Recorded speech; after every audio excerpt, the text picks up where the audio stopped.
இயேசு கிறிஸ்துவுக்குள் மிகவும் பிரியமான அன்பு சகோதர சகோதரிகளே, ஜீவனுள்ள தேவனுடைய பிள்ளைகளாய் மரித்து உயிர் தெழுந்த இயேசு கிறிஸ்துவனுடன் சகோதர சகோதரிகளாய் நித்தியராஜ்யத்தின் சுதந்திரவாளிகளாய் பூமியின் ஜனங்கள் மத்தியிலிருந்து வேறு பிரிக்கப்பட்டு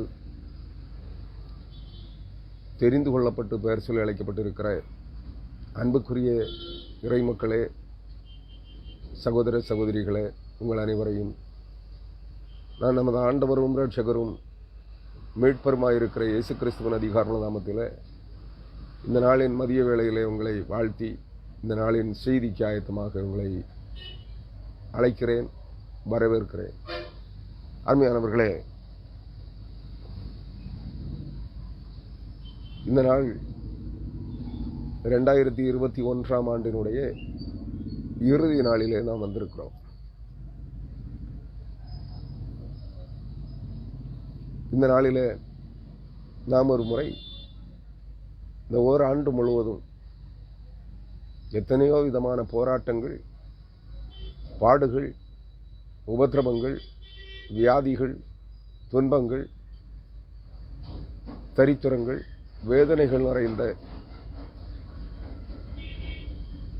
பாடுகளின் வழியாக நம்மை சமாதானத்தோடு நடத்தி வந்திருக்கிறார். இந்த ஆண்டின் இறுதி நாளை நாம் சந்திக்க கிருபை செய்திருக்கிறார். அவர் இம்மட்டும் நம்மை நடத்தி வந்த தயவுகளுக்காக கர்த்தருடைய பரிசுத்த நாமத்திற்கு மகிமை செலுத்த வேண்டியவர்களாயிருக்கிறோம். நம்மில் வரும் மிக உல்லாசமாக, ஆடம்பரமாக, சுகபோகமாக வாழ்க்கையை அனுபவித்து வாழ்ந்திருப்போம் என்று எண்ணிக்கொள்வதற்கில்லை. அப்படிப்பட்டவர்கள் இருக்கிறார்கள். அப்படிப்பட்டவர்களுக்கு உலகத்தில் அவர்கள் அழிவை சந்திக்க விரும்புகிறவர்கள், அழிவுக்கு ஏதுவாக நடத்தப்படுகிறவர்களும் கூட. அவர்களுக்கு வாழ்வியலில் ஒருவேளை அவர்கள் கிறிஸ்தவர்களாக இருந்தால் கூட, ஜீவனுள்ள தேவனை ஆராதிக்கிறவர்களாய் இருந்தால் கூட, அவர்களுக்கு பாடுகளோ, உபத்திரவங்களோ, வேதனைகளோ, கண்ணீரோ, நிந்தனைகளோ, அவமானங்களோ, ஏமாற்றங்களோ, தோல்விகளோ அனுமதிக்கப்படுவதில்லை என்பதை நீங்கள் அறிந்து வைத்திருக்க வேண்டும். அப்படிப்பட்டவர்களுடைய அழிவு சடுதியிலே அவர்களுக்கு வாழ்வியல், மானிட வாழ்வியல் நிலைப்பாடுகளிலே போராட்டங்கள் இருக்காது. அவர்கள் மனம் விரும்புவதெல்லாம், அவர்கள் கண்கள் இச்சிப்பதெல்லாம், அவர்கள் எப்படி வாழ வேண்டும் என்று விரும்புகிறார்களோ அதற்கேற்ற வண்ணமாய், அதற்கும் மேலாக அவர்கள் வாழ்க்கையை, உலக வாழ்க்கையை அனுபவிப்பதற்குரிய வாசல்கள் அவர்களுக்கு திறக்கப்பட்டிருக்கும். அதற்குரிய ஐஸ்வர்யங்கள், ஆசீர்வாதங்கள் அவர்களுக்கு, உலக ஆசீர்வாதங்கள் அவர்களுக்கு நிச்சயமாக நிரந்தரமாக்கப்பட்டிருக்கும். அவர்களுக்கு இந்த வாழ்க்கையில், உலக வாழ்க்கையில் போராட்டங்களே இருக்காது. நீங்கள் ஒன்றை நினைத்துக் கொள்ள வேண்டும். நான் இந்த இடத்தில் அதற்காக ஒரே ஒரு காரியத்தை சுட்டிக்காட்ட விரும்புகிறேன். இயேசு கிறிஸ்துவ நாட்களிலே அவர் ஐஸ்வர்யவான் லாசரு உவமையை சுட்டிக்காட்டுவார். ஐஸ்வர்யவான்கள் உலகத்தில் ஐஸ்வர்யவான்களாய் வாழ்வதற்கும் எந்த வாழ்வியல் போராட்டங்களும் இன்றி வாழ்வதற்கு அவர்களுக்கு அனுமதிக்கப்படுகிறது. ஆனால் அவருடைய அழிவு நித்தியம், அவருடைய முடிவு மகா பயங்கரமானது. நினைத்து பார்க்க முடியாத அழிவை சந்திப்பார்கள். சிலர் மரண நேரம் வரையிலும் சுகபோகமாய் வாழ்ந்திருப்பார்கள், மன விருப்பம் போல் வாழ்ந்திருப்பார்கள். அவர்கள் எதிர்பாராத நேரத்திலே அவர்களை அழிவு வாரி கொண்டிருக்கும். உலகம் சொல்லும், எவ்வளவு பெரிய பாக்கியவான் பார் என்று. எவ்வளவு பாக்கியவான், ஒரு நிமிடத்தில் எந்த வேதனையும் இன்றி மரித்து விட்டான். ஆனால் அவனுடைய மரணம் கொடூரமானதாக இருக்கும். மரணத்திற்கு பின்பு அவனுடைய ஆத்துமாவின் வாழ்வு கொடூரமானதாக இருக்கும். ஆனால் நித்திய ஜீவனுக்கு என்று தெரிந்து கொள்ளப்பட்டிருக்கிற கிறிஸ்தவர்களுக்கோ, கிறிஸ்துவை உண்மையாய் பின்பற்றுகிறவர்களுக்கோ, அழைப்பை பெற்று தெரிந்து கொள்ளப்பட்டு வேறு பிரிக்கப்பட்டு அழைப்பை பெற்று கிறிஸ்தேசுவின் இரத்தத்தாலும் கிறிஸ்தேசுவின் சிலுவை பாடுகளாலும் புடமிடப்பட்டு பரிசுத்தவான்களாக்கப்பட்டு நித்திய ராஜ்யத்தை சொந்தமாக்கிக் கொள்ளும்படியாய், நித்திய வாழ்வை, நித்திய ஜீவனை பெற்றுக் கொள்ளும்படியாய் அழைக்கப்பட்டிருக்கிறவர்களுக்கோ இவ்வுலகத்திலே அவர்கள் விரும்புகிற எந்த மேன்மையையும், எந்த ஆசீர்வாதங்களையும், எந்த உல்லாசமான சுகபோகமான வாழ்க்கையையும் அனுமதிக்கப்படாது என்பதை நீங்கள் தெரிந்து வைத்திருக்க வேண்டும். அதுதான் கிறிஸ்தவம். கிறிஸ்தவம் ஒன்றும் ரோஜா பூ படுக்கையிலே படுப்பதல்ல. ஆனால் அந்த ரோஜா பூவை பறிப்பதற்கு முன்பு அதில் இருக்கிற முட்கள் நம்மை துளைக்கும். முள்படுக்கையிலே படுத்தால்தான் ரோஜா பூ படுக்கையிலே படுக்க முடியும். நன்றாக புரிந்து கொள்ளுங்கள். அதுதான் கிறிஸ்தவ வாழ்க்கை. கிறிஸ்தவ போலிகளுக்கு அப்படி அல்ல. கிறிஸ்தவ போலிகளுக்கு அப்படி அல்ல. அதிலும் அந்த கிறிஸ்தவ போலிகளின் கூட்டத்திலும் ஒரு சிறு கூட்டம் இருக்கிறது. அவர்கள் என்னத்தான் ஆவியின் அபிஷேகத்தை பெற்றிருக்கிறேன், அந்நிய பாஷை பேசுகிறேன், தீர்க்க தரிசனம் காண்கிறேன், சொல்லுகிறேன் என்று சொன்னாலும் அவர்களுக்கு ஏமாற்றங்களும் பாடுகளும் தரித்திரங்களும் அவர்களை தொடர்ந்து கொண்டே இருக்கும். ஏனெனில் அவர்கள் ஜீவனுக்கென்று தெரிந்து கொள்ளப்பட்டவர்கள். அவர்கள் அந்த கூட்டத்திலேயே இருந்தாலும் உல்லாசமாய், ஆடம்பரமாய், மனவிருப்பம் போல் வாழ முடியாது. தேவன் அவர்களை அந்த கூட்டத்திலே வைத்து இருக்கிறார். எதற்காக? 1 பேதுரு 4ஆம் அதிகாரம் என்று நினைக்கிறேன். நீங்க படித்து பாருங்கள். உங்கள் நடுவிலே பற்றி எரிகிற அக்னியை குறித்து ஆச்சரியப்படாதிருங்கள். ஆனால் தேவனுடைய மகிமை வெளிப்படுகிற போது அது உங்களை குறித்து சாட்சி சொல்வதற்கு ஏதுவாக இருக்கும். அதே கிறிஸ்தவ போலிகளின் கூட்டத்திற்குள்ளே ஒரு 30% கிறிஸ்தவர்கள், எல்லோரும் அல்ல, ஒரு 30, நீங்கள் எந்த திருச்சபையை இடுங்கள், எந்த உலக பிரசங்கியினுடைய திருச்சபையை எடுத்து பாருங்கள், அந்த கூட்டத்திற்குள்ளே ஒரு 30% கிறிஸ்தவர்கள், அதே கிறிஸ்தவ போலிகள், அந்நிய பாஷையை, தீர்க்க தரிசனத்தை, பேய் விரட்டுதலை, பிசாசு விரட்டுதலை நம்பி ஏமாந்து வஞ்சிக்கப்பட்டு ஒரு கூட்டம் அங்கே இருக்கிறது. அந்த கூட்டத்தார் என்னத்தான் தலைகளால் என்றாலும் சுகபோகமாகவோ உல்லாசமாகவோ மனம் விரும்புகிறபடியோ வாழ முடியாது. உலகத்திலே அவர்கள் ஐஸ்வர்யவான்களாய் வாழவே முடியாது. ஒருவேளை ஐஸ்வர்யவான்களாய் இருந்திருந்தாலும் அவர்களுக்கு பாடுகள், உபத்திரவங்கள் அனுமதிக்கப்பட்டிருக்கும். காரணம், அவர்கள் ஜீவனுக்கென்று தெரிந்து கொள்ளப்பட்டவர்கள். வஞ்சிக்கிராவிகளின் இச்சைகளுக்குட்பட்டு அங்கே மாட்டிக்கொண்டார்கள். அதனால் தான் தேவனை கர்த்தர் சொல்லுகிறார், அவளுடைய மதில்களை இடித்து போடுங்கள், கோபுரங்களை, கட்டிடங்களை, ஆலயங்களை இடித்து போடுங்கள், ஆனாலும் சர்வசங்காரம் செய்யாதிருங்கள். அங்கேயும் எனக்கு கொஞ்சம் ஆத்துமாக்கள் இருக்கிறார்கள். கொஞ்சம், 3 பங்கு. எல்லா திருச்சபைக்குள்ளையும் இருக்காங்க. கிறிஸ்தவ போலிகளுக்குள்ளும் இருக்கிறார்கள். செத்த சிறுத்தவைகள் என்று அவர்கள் வர்ணிக்கிற மற்ற நிறுவன திருச்சபைகளிலும் இருக்கிறார்கள். 3 பங்கு பேர் இருக்கிறார்கள். அவர்களும் பாடுகளோடு தான் வாழ்க்கையை ஓட்டியாக வேண்டும். அபிஷேகம் பெற்றிருந்தாலும் சரி, அந்நிய பாஷை பேசினாலும் சரி, அதெல்லாம் போலிகள். அவர்களும் வேதனைகளோடு தான் வாழ்க்கையை ஓட்டுவார்கள். அருமையானவர்களே, ஆனாலும் இந்த பாடுகளின் வழியாக கர்த்தர் ஓராண்டை நமக்கு நிறைவு செய்திருக்கிறார். இந்த நாளோடு ஓராண்டு முழுவதும் நம்மை நடத்தி வந்திருக்கிறார். அதற்காக அவருக்கு நாம் மகிமை செலுத்த கடமைப்பட்டவர்களாயிருக்கிறோம். நம்முடைய நினைவுகள், வார்த்தைகள், சிந்தனைகள் அனைத்தும் இன்று அவர் நம்முடைய பாவ அக்கிரமங்களின் ஊடாக நாம் வாழ்ந்து கொண்டிருந்த இந்த நாட்களிலும் கூட அவர் நம்மை சுகபத்திரமாக நம்முடைய ஜீவாத்மாவை காத்திருக்கிறார்.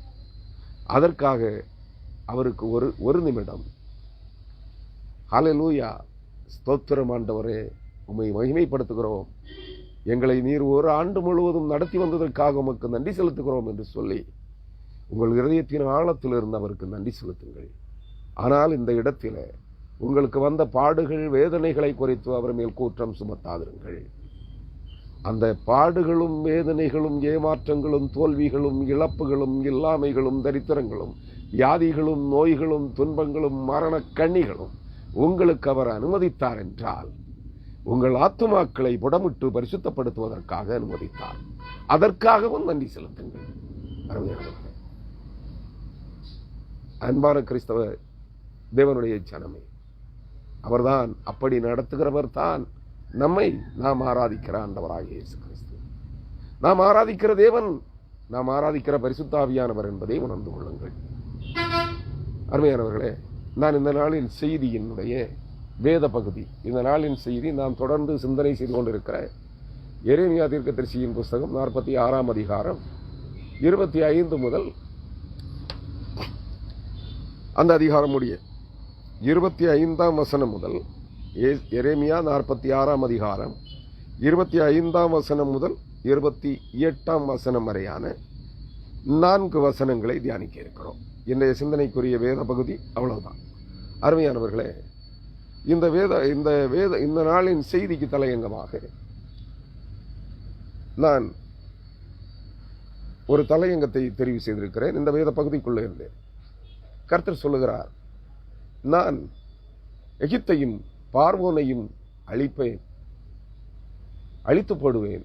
நான் எகிப்தையும் பார்வோனையும் அழித்து போடுவேன். ஆனாலும் இஸ்ரவேலே, உன்னை மட்டாய் தண்டித்து சீர்படுத்துவேன் என்று சொல்லுகிறார். இந்த நாளுக்குரிய செய்தியின் தலையங்கம், நான் எகிப்தையும் பார்வோனையும் அழிப்பேன். ஆனாலும் இஸ்ரவேலே, அதாவது நான் தெரிந்து கொண்ட என்னுடைய பிள்ளையே, என்னுடைய மகனே, மகளே இஸ்ரவேலே. இஸ்ரவேலே என்றால் பாரம்பரிய இஸ்ரவேலர்களை எண்ணிக்கொள்ளாதிருங்கள். நாம் அனைவரும் இன்றைய கிறிஸ்துவை ஆராதிக்கிற இரட்சகராக தேவனாக ஏற்றுக்கொண்டிருக்கிற நாம் அனைவரும் தெரிந்து கொள்ளப்பட்டவர்களே. அதான் அவர் சொல்லுகிறார், நான் எகிப்தையும் பார்வோனையும் அழிப்பேன். ஆனாலும் இஸ்ரவேலே, உன்னை மட்டாய் தண்டிப்பேன், தண்டித்து சீர்படுத்துவேன் என்று சொல்லுகிறார். இதுதான் இன்றைய சிந்தனைக்குரிய தலையங்கம். அருமையானவர்களே, இந்த நாள் நாம் தாயின் வயிற்றில் பிறந்த நாள் முதல் இந்த நாள் வரை செய்த பாவ அக்கிரமங்கள், அருவருப்புகள், அசுத்தங்கள் அனைத்தையும் அவருடைய சமூகத்தில் அறிக்கை செய்கிற நாளாக இருக்கட்டும். நாம் அவைகளை விட்டு மனம் திரும்புகிற நாளாக இருக்கட்டும். கல்வாரி சிலுவையிலே ரத்தம் சிந்தி மரித்து உயிர்த்தெழுந்த ஆண்டவராகிய இயேசு கிறிஸ்துவின் பாதத்திலே, சமூகத்திலே நம்மை அர்ப்பணித்து சகல பாவங்களுக்காகவும், அறிந்தும் அறியாமலும் தெரிந்தும் தெரியாமலும், நாம் தெரியாமல் செய்த பாவங்கள் குறைவாக இருக்கும், நாம் அறியாமல் செய்த குற்றங்கள் குறைவாக இருக்கும். ஆனால் அறிந்தும் தெரிந்தும் செய்த பாவங்கள் அதிகமாக இருக்கும். இதிலே மறந்து போன பாவங்கள் அதிகமாக இருக்கும். மறைக்கப்பட்ட பாவங்கள், குற்றங்கள் அதிகமாக இருக்கும். இவைகள் அனைத்தையும் இந்த வருடத்தின் 2021ஆம் ஆண்டு கடைசி நாளாகி இந்த நாளிலே அவைகளை நாம் அவருடைய சமூகத்தில் அறிக்கை செய்து விட்டு விலகுகிற நாளாக இருக்க வேண்டும். நாளைய தினம், இன்று இரவு 12 மணி தாண்டி 11:01 நாம் பாவ மன்னிப்பை அவருடைய சமூகத்தில் கேட்டு பெற்றுக் கொள்ளுகிற நேரமாக, தருணமாக இருக்க வேண்டும்.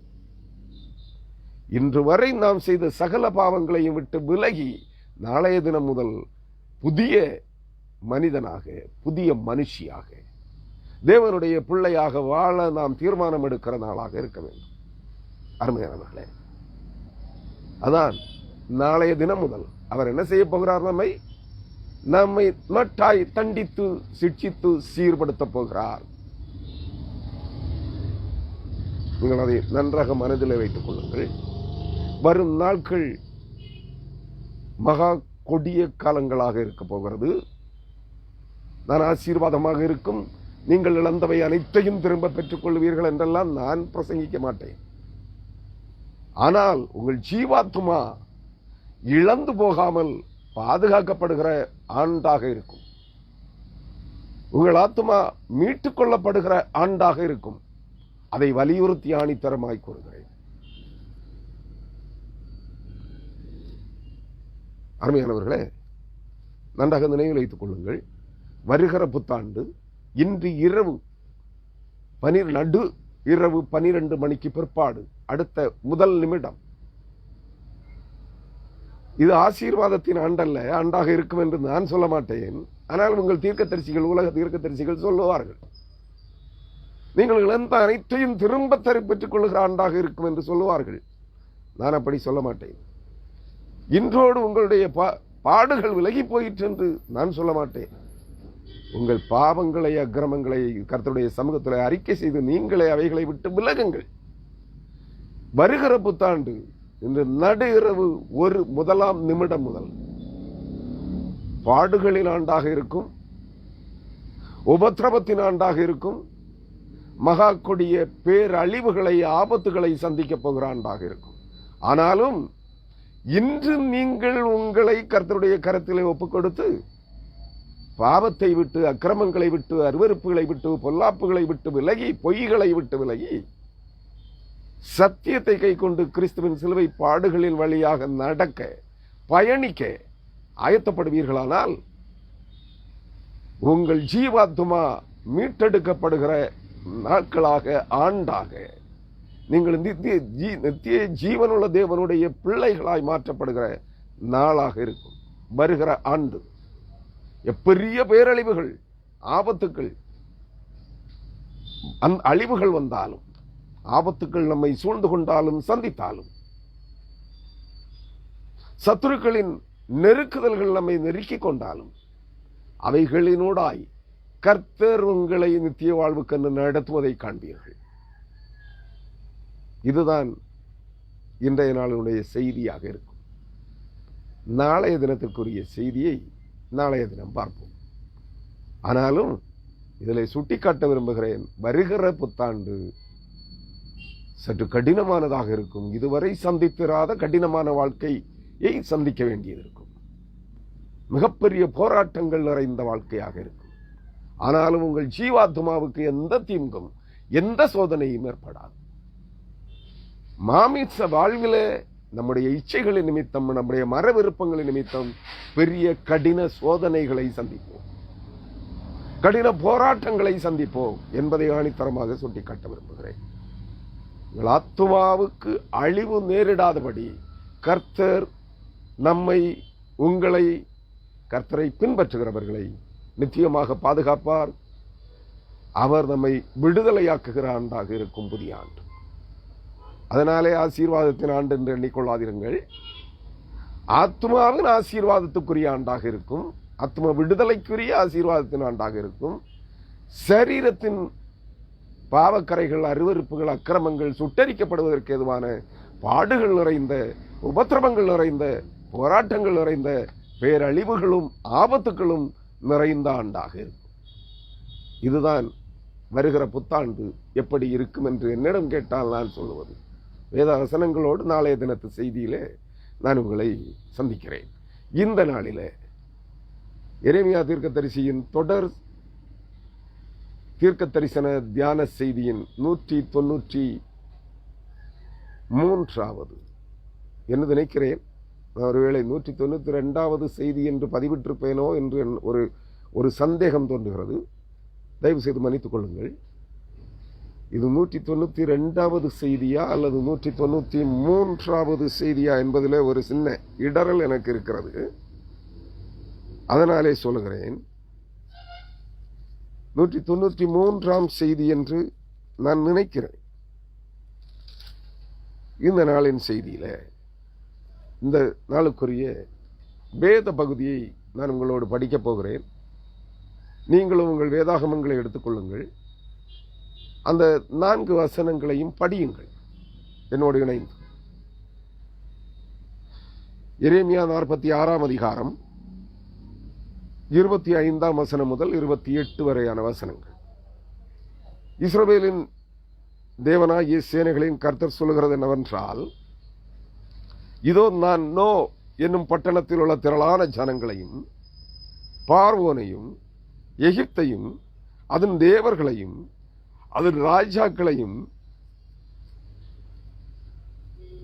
பார்வோனையும் அவனை நம்பி இருக்கிறவர்களையும் விசாரித்து, அவர்கள் பிராணனை வாங்க தேடுகிறவர்களின் கையிலும், பாபிலோன் ராஜாவாகிய நேபுகாத்நேச்சாரின் கையிலும், அவனுடைய சேவகரின் கையிலும் அவர்களை ஒப்புக் கொடுப்பேன். அதற்கு பின்பு அது என்றால் எகிப்து, அதற்கு பின்பு அது பூர்வ காலத்தில் இருந்தது போல குடியேற்றப்படும் என்று கர்த்தர் சொல்லுகிறார். 27ஆம் வசனம், என் தாசனாகிய யாக்கோபே, நீ பயப்படாதே, இஸ்ரவேலே, நீ கலங்காதே. இதோ நான் உன்னை தூரத்திலும் உன் சந்ததியை அவர்கள் சிறையிருப்பின் தேசத்திலும் இருந்து விடுவித்து ரட்சிப்பேன். அப்பொழுது யாக்கோபு திரும்பி வந்து அமைதியோடும் சாங்கோ பாங்கத்தோடும் இருப்பான், அவனை தத்தளிக்க பண்ணுவார் இல்லை. என் தாசனாகி 28ஆம் வசனம், என் தாசனாகி யாக்கோபே, நீ பயப்படாதே என்று கர்த்தர் சொல்லுகிறார். நான் உன்னுடனே இருக்கிறேன். உன்னை துரத்திவிட்ட எல்லா ஜாதிகளையும் நான் நிர்மூலமாக்குவேன்.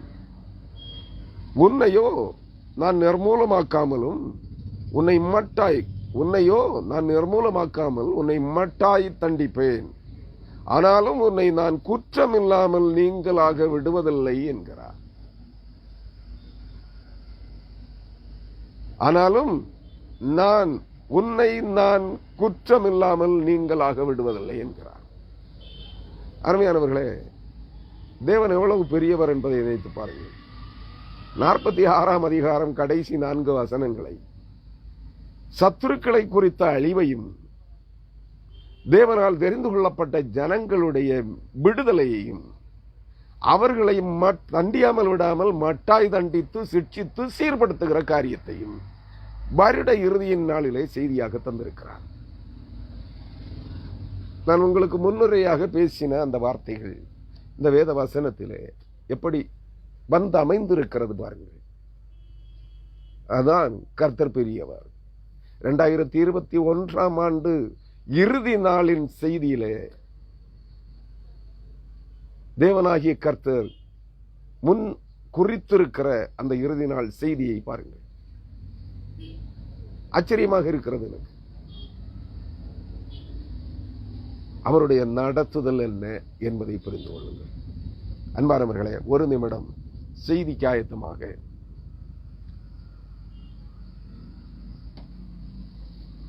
நம் தலைகளை தாழ்த்தி கண்களை மூடி நாம் இருக்கிற நிலையிலேயே நம்முடைய இருதயத்தை திறந்து அவருடைய கருத்துக்களை கொடுத்து ஜெபிப்போம். நம்மை அர்ப்பணிப்போம். நம்முடைய பாவ குற்றங்கள் அனைத்தையும் அவருடைய சமூகத்தில் அறிக்கை செய்வோம். இந்த நாள் நம்மை நாம் முழுவதுமாக நம்முடைய மறைந்திருக்கிற பாவங்கள், மறந்து போன பாவங்கள், மறைக்கப்பட்டிருக்கிற பாவங்கள், அக்கிரமங்கள், நம்முடைய வாழ்நாள் முழுவதும் நாம் செய்த குற்றங்கள், நாம் பேசிய வார்த்தைகளில் காணப்பட்ட பொய்கள், பித்தலாட்டங்கள், அருவருப்பான இரட்டை அர்த்தம் 3 அர்த்தம் உள்ள வார்த்தைகள், இவைகள் பார்வைகள், நம்முடைய நடத்தையினால், செய்கையினால், இருதயத்தின் நினைவுகளினால், சிந்தனைகளினால், வாயின் வார்த்தைகளினால், செயல்களினால், பார்வையினால் நாம் செய்த அனைத்து பாவங்களையும் அவருடைய சமூகத்தில் அறிக்கை செய்கிற நாளாக இருக்கட்டும். இந்த நாள் முழுவதும் நாம் அவைகளை விட்டு விலகுவதற்கு அவரிடத்தில் உதவியை கோருகின்ற கேட்கின்ற நாளாக இருக்கட்டும். உண்மையிலேயே இந்த நாள் நம்முடைய மனம் திரும்புதலின் நாளாக இருக்க வேண்டும். எல்லாவற்றையும் அறிக்கை செய்து விட்டுவிட்டு அவரிடத்திலிருந்து பாவ மன்னிப்பின் நிச்சயத்தை பெற்றுக் கொள்ளுகிற நாளாக இருக்க வேண்டும். இவ்வுலகத்தின் தண்ணீர்களில் அல்ல, கிறிஸ்துவின் இரத்தத்தில் பாவங்கள் கழுவப்பட்டு பாவ மன்னிப்பை பெறுகிற நாளாக இருக்க வேண்டும். அதற்கேற்ற வண்ணமாய் ஒரு நிமிட ஜபம், மீதி ஜபங்களை உங்கள் தனி ஜபங்களிலே ஜபித்துக் கொள்ளுங்கள். உங்கள் உள்ளத்திலேயே ஜபித்துக் கொண்டே இருங்கள். உங்கள் தவறுகள் எப்பொழுதெல்லாம் உங்களுக்கு உணர்த்தப்படுகிறதோ, மறந்து போன பல ஆண்டுகளுக்கு முன்பு செய்த பாவங்கள், விளையாட்டாக செய்த பாவங்கள் அனைத்தையும் உணர்த்தப்படுகிற போதே அறிக்கை செய்ய பழகுங்கள். அருமையானவர்களே, ஏனெனில் தேவனுடைய ஆவியானவர் நம்முடைய சகல சிந்தனைகளையும் அறிகிறவர். மறைவான பாவங்களையும் மறந்து போன பாவங்களையும் எண்ணி இருக்கிறவர். ஏனெனில் எல்லாம் ஞாபக புஸ்தகத்தில் எழுதி வைத்திருக்கிறார். எல்லாவற்றையும் உணர்த்தி தருவார். அதற்கேற்ற வண்ணமாக இந்த நாள் முழுவதும் உங்களுடைய பாவ அறிக்கையின் நாளாக இருக்கட்டும். அவைகளை விட்டு விலகுகிறதற்கேதுவாக அவரிடத்தில் பாவ மன்னிப்பை கேட்டு பெற்றுக்கொள்ளுகிற நாளாக இருக்கட்டும். என்பதை மனதிலே கொண்டு ஜெபியுங்கள். ஜெபிப்போம். ஜெபம். மகா பரிசுத்தமும் நீடிய பொறுமையும் மிகுந்த கிருபையும் இரக்கமும் நிறைந்த எங்கள் அன்பின் பரலோக தந்தையாம் கடவுளே, இந்த நாளிலும் கூட இந்த ஆண்டினுடைய ஓராண்டினுடைய இறுதி நாளிலே நாங்கள் உமது சமூகத்தில் கடந்து வந்திருக்கிறோம். உம்முடைய பரிசுத்த பிரசன்னம் எங்கள் மத்தியில கடந்து வரட்டும் ஆண்டவரே. நாங்கள் இருக்கிற அக்கிரமங்களும் அருவருப்புகளும் அசுத்தங்களும் பாவங்களும் நிறைந்த கீழ்ப்படியாமைகளும் வணங்காக்கழுத்துகளும் முரட்டாட்ட சிந்தனைகளும் எரிச்சல்களும் கோபங்களும் நிறைந்த எங்கள் பாவ அருவருப்பான வாழ்க்கை நிலையிலேயே நாங்கள் எங்களை உம்முடைய கரங்களிலே தருகிறோம். எங்களை நீர் முற்றிலுமாய் அறிந்திருக்கிற தேவன். எங்கள் அறிவுக்கும் புத்திக்கும் எட்டாமல் இருக்கிற மறைக்கப்பட்டிருக்கிற மறந்து போன பாவங்கள் அனைத்தையும் அறிந்திருக்கிற தேவன். உமக்கு முன்பாக எங்களிலே ஒன்றும் மறைவானதாக இல்லை. சகலமும் உமக்கு முன்பாக வெளியரங்கமாயிருக்கிறது. நாங்களும் உமக்கு முன்பாக வெளியரங்கமாயும் நிர்வாணமாயும் இருக்கிறோம் என்பதை அறிந்து உமது கரங்களிலே எங்களை தருகிறோம். நீர் எங்களை காண்கிறபடியே, எங்களை அறிந்திருக்கிறபடியே, நீர் எங்கள் இதயத்தின் ஆழங்களை, எங்கள் ஆத்துமாக்களை விளக்கு கொளுத்தி சோதிக்கிறவராயிருக்கிறபடியால் சகலம் அறிந்திருக்கிற பாவக்கரைகளையும் அக்கிரமங்களையும் அருவருப்பான வாழ்க்கை முறைகள் அனைத்தையும் எங்களுக்கு உணர்த்தி அவைகள் அனைத்திலும் இருந்து எங்களுக்கு பாவ நிவாரணத்தை, பாவ மன்னிப்பை இயேசு கிறிஸ்துவ ரத்தத்தினால் எங்களுக்கு கட்டளையிடும்படியாய் உமது சமூகத்தில் மன்றாடுகிறோம். பாவ மன்னிப்பை நிச்சயத்தை பெற்றுக் கொண்டிருக்கிறோம் என்கிற நம்பிக்கையோடு நாங்கள் அந்த பழைய பாவங்கள் அனைத்தையும் விட்டு விலகி, பழைய அக்கிரம சிந்தைகள், பொய்கள், புரட்டுக்கள், மாய்மாலங்கள் அனைத்தையும் விட்டு விலகி, சரீரத்தை உடைய ஆலயத்தை கெடுத்துக் கொண்டிருக்கிற பாவ குற்றங்கள் அனைத்தையும் விட்டு விலகி, மனம் திரும்பி பிள்ளைகளைப் போல கிறிஸ்துவின் சிலுவை பாடுகளின் அடிச்சுவடுகளை பின்பற்றி உமோடு இணைந்து வாழுகிற நற்குல திராட்சை கொடிகளாய் உமது சமூகத்தில் கடந்து வர எங்களுக்கு அறிவித்தாரும். நற்கனி கொடுக்கிறவர்களாய் மாற்றும். இன்றைய நாளின் சிந்தனைக்குரிய வேத பகுதிகளை எங்களுக்கு ஆசீர்வதித்தாரும். அவைகளை பரிசுத்த ஆவியானவர் தாமே எங்களோடு நேரு கற்றுத்தரும்படியாய் நீங்கள் பெற்றிருக்கிற அபிஷேகம் சத்தியம் உள்ளது. அந்த அபிஷேகத்தில் நிலைத்திருங்கள். அந்த அபிஷேகத்தின் ஆவியானவராகிய சத்திய ஆவியானவர் சகல சத்தியங்களுக்குள்ளும் உங்களை வழிநடத்துவார் என்று, அனைத்தையும் உங்களுக்கு கற்றுத்தருவார், கற்பிப்பார் என்று, அவருக்கு கீழ்ப்படிந்திருங்கள், அவருக்கு அடங்கியிருங்கள் என்று சொல்லுகிற அந்த வார்த்தைகளின்படியே பரிசுத்த ஆவியானவராகிய தேவனே, நீர் எங்களுக்கு உம்முடைய வேத வசனங்களை கொண்டு, இந்த நாளின் தியானத்திற்குரிய செய்திகளை, வார்த்தைகளை கொண்டு எங்களுக்கு நீர் உணர்த்துதலையும் கடிந்து கொள்ளுதலையும் எச்சரிப்பையும் மனம் திரும்புதலையும் பாவ மன்னிப்பு நிச்சயத்தையும் எங்களுக்கு தரும்படியாய் எங்கள் ஆண்டவரும் இரட்சகரும் மீட்பருமாயிருக்கிற இயேசு கிறிஸ்து வழியாக ஜெபிக்கிறோம். ஜெபங்களும் எங்கள் ஜீவனுள்ள நல்ல பிதாவே, ஆமென்.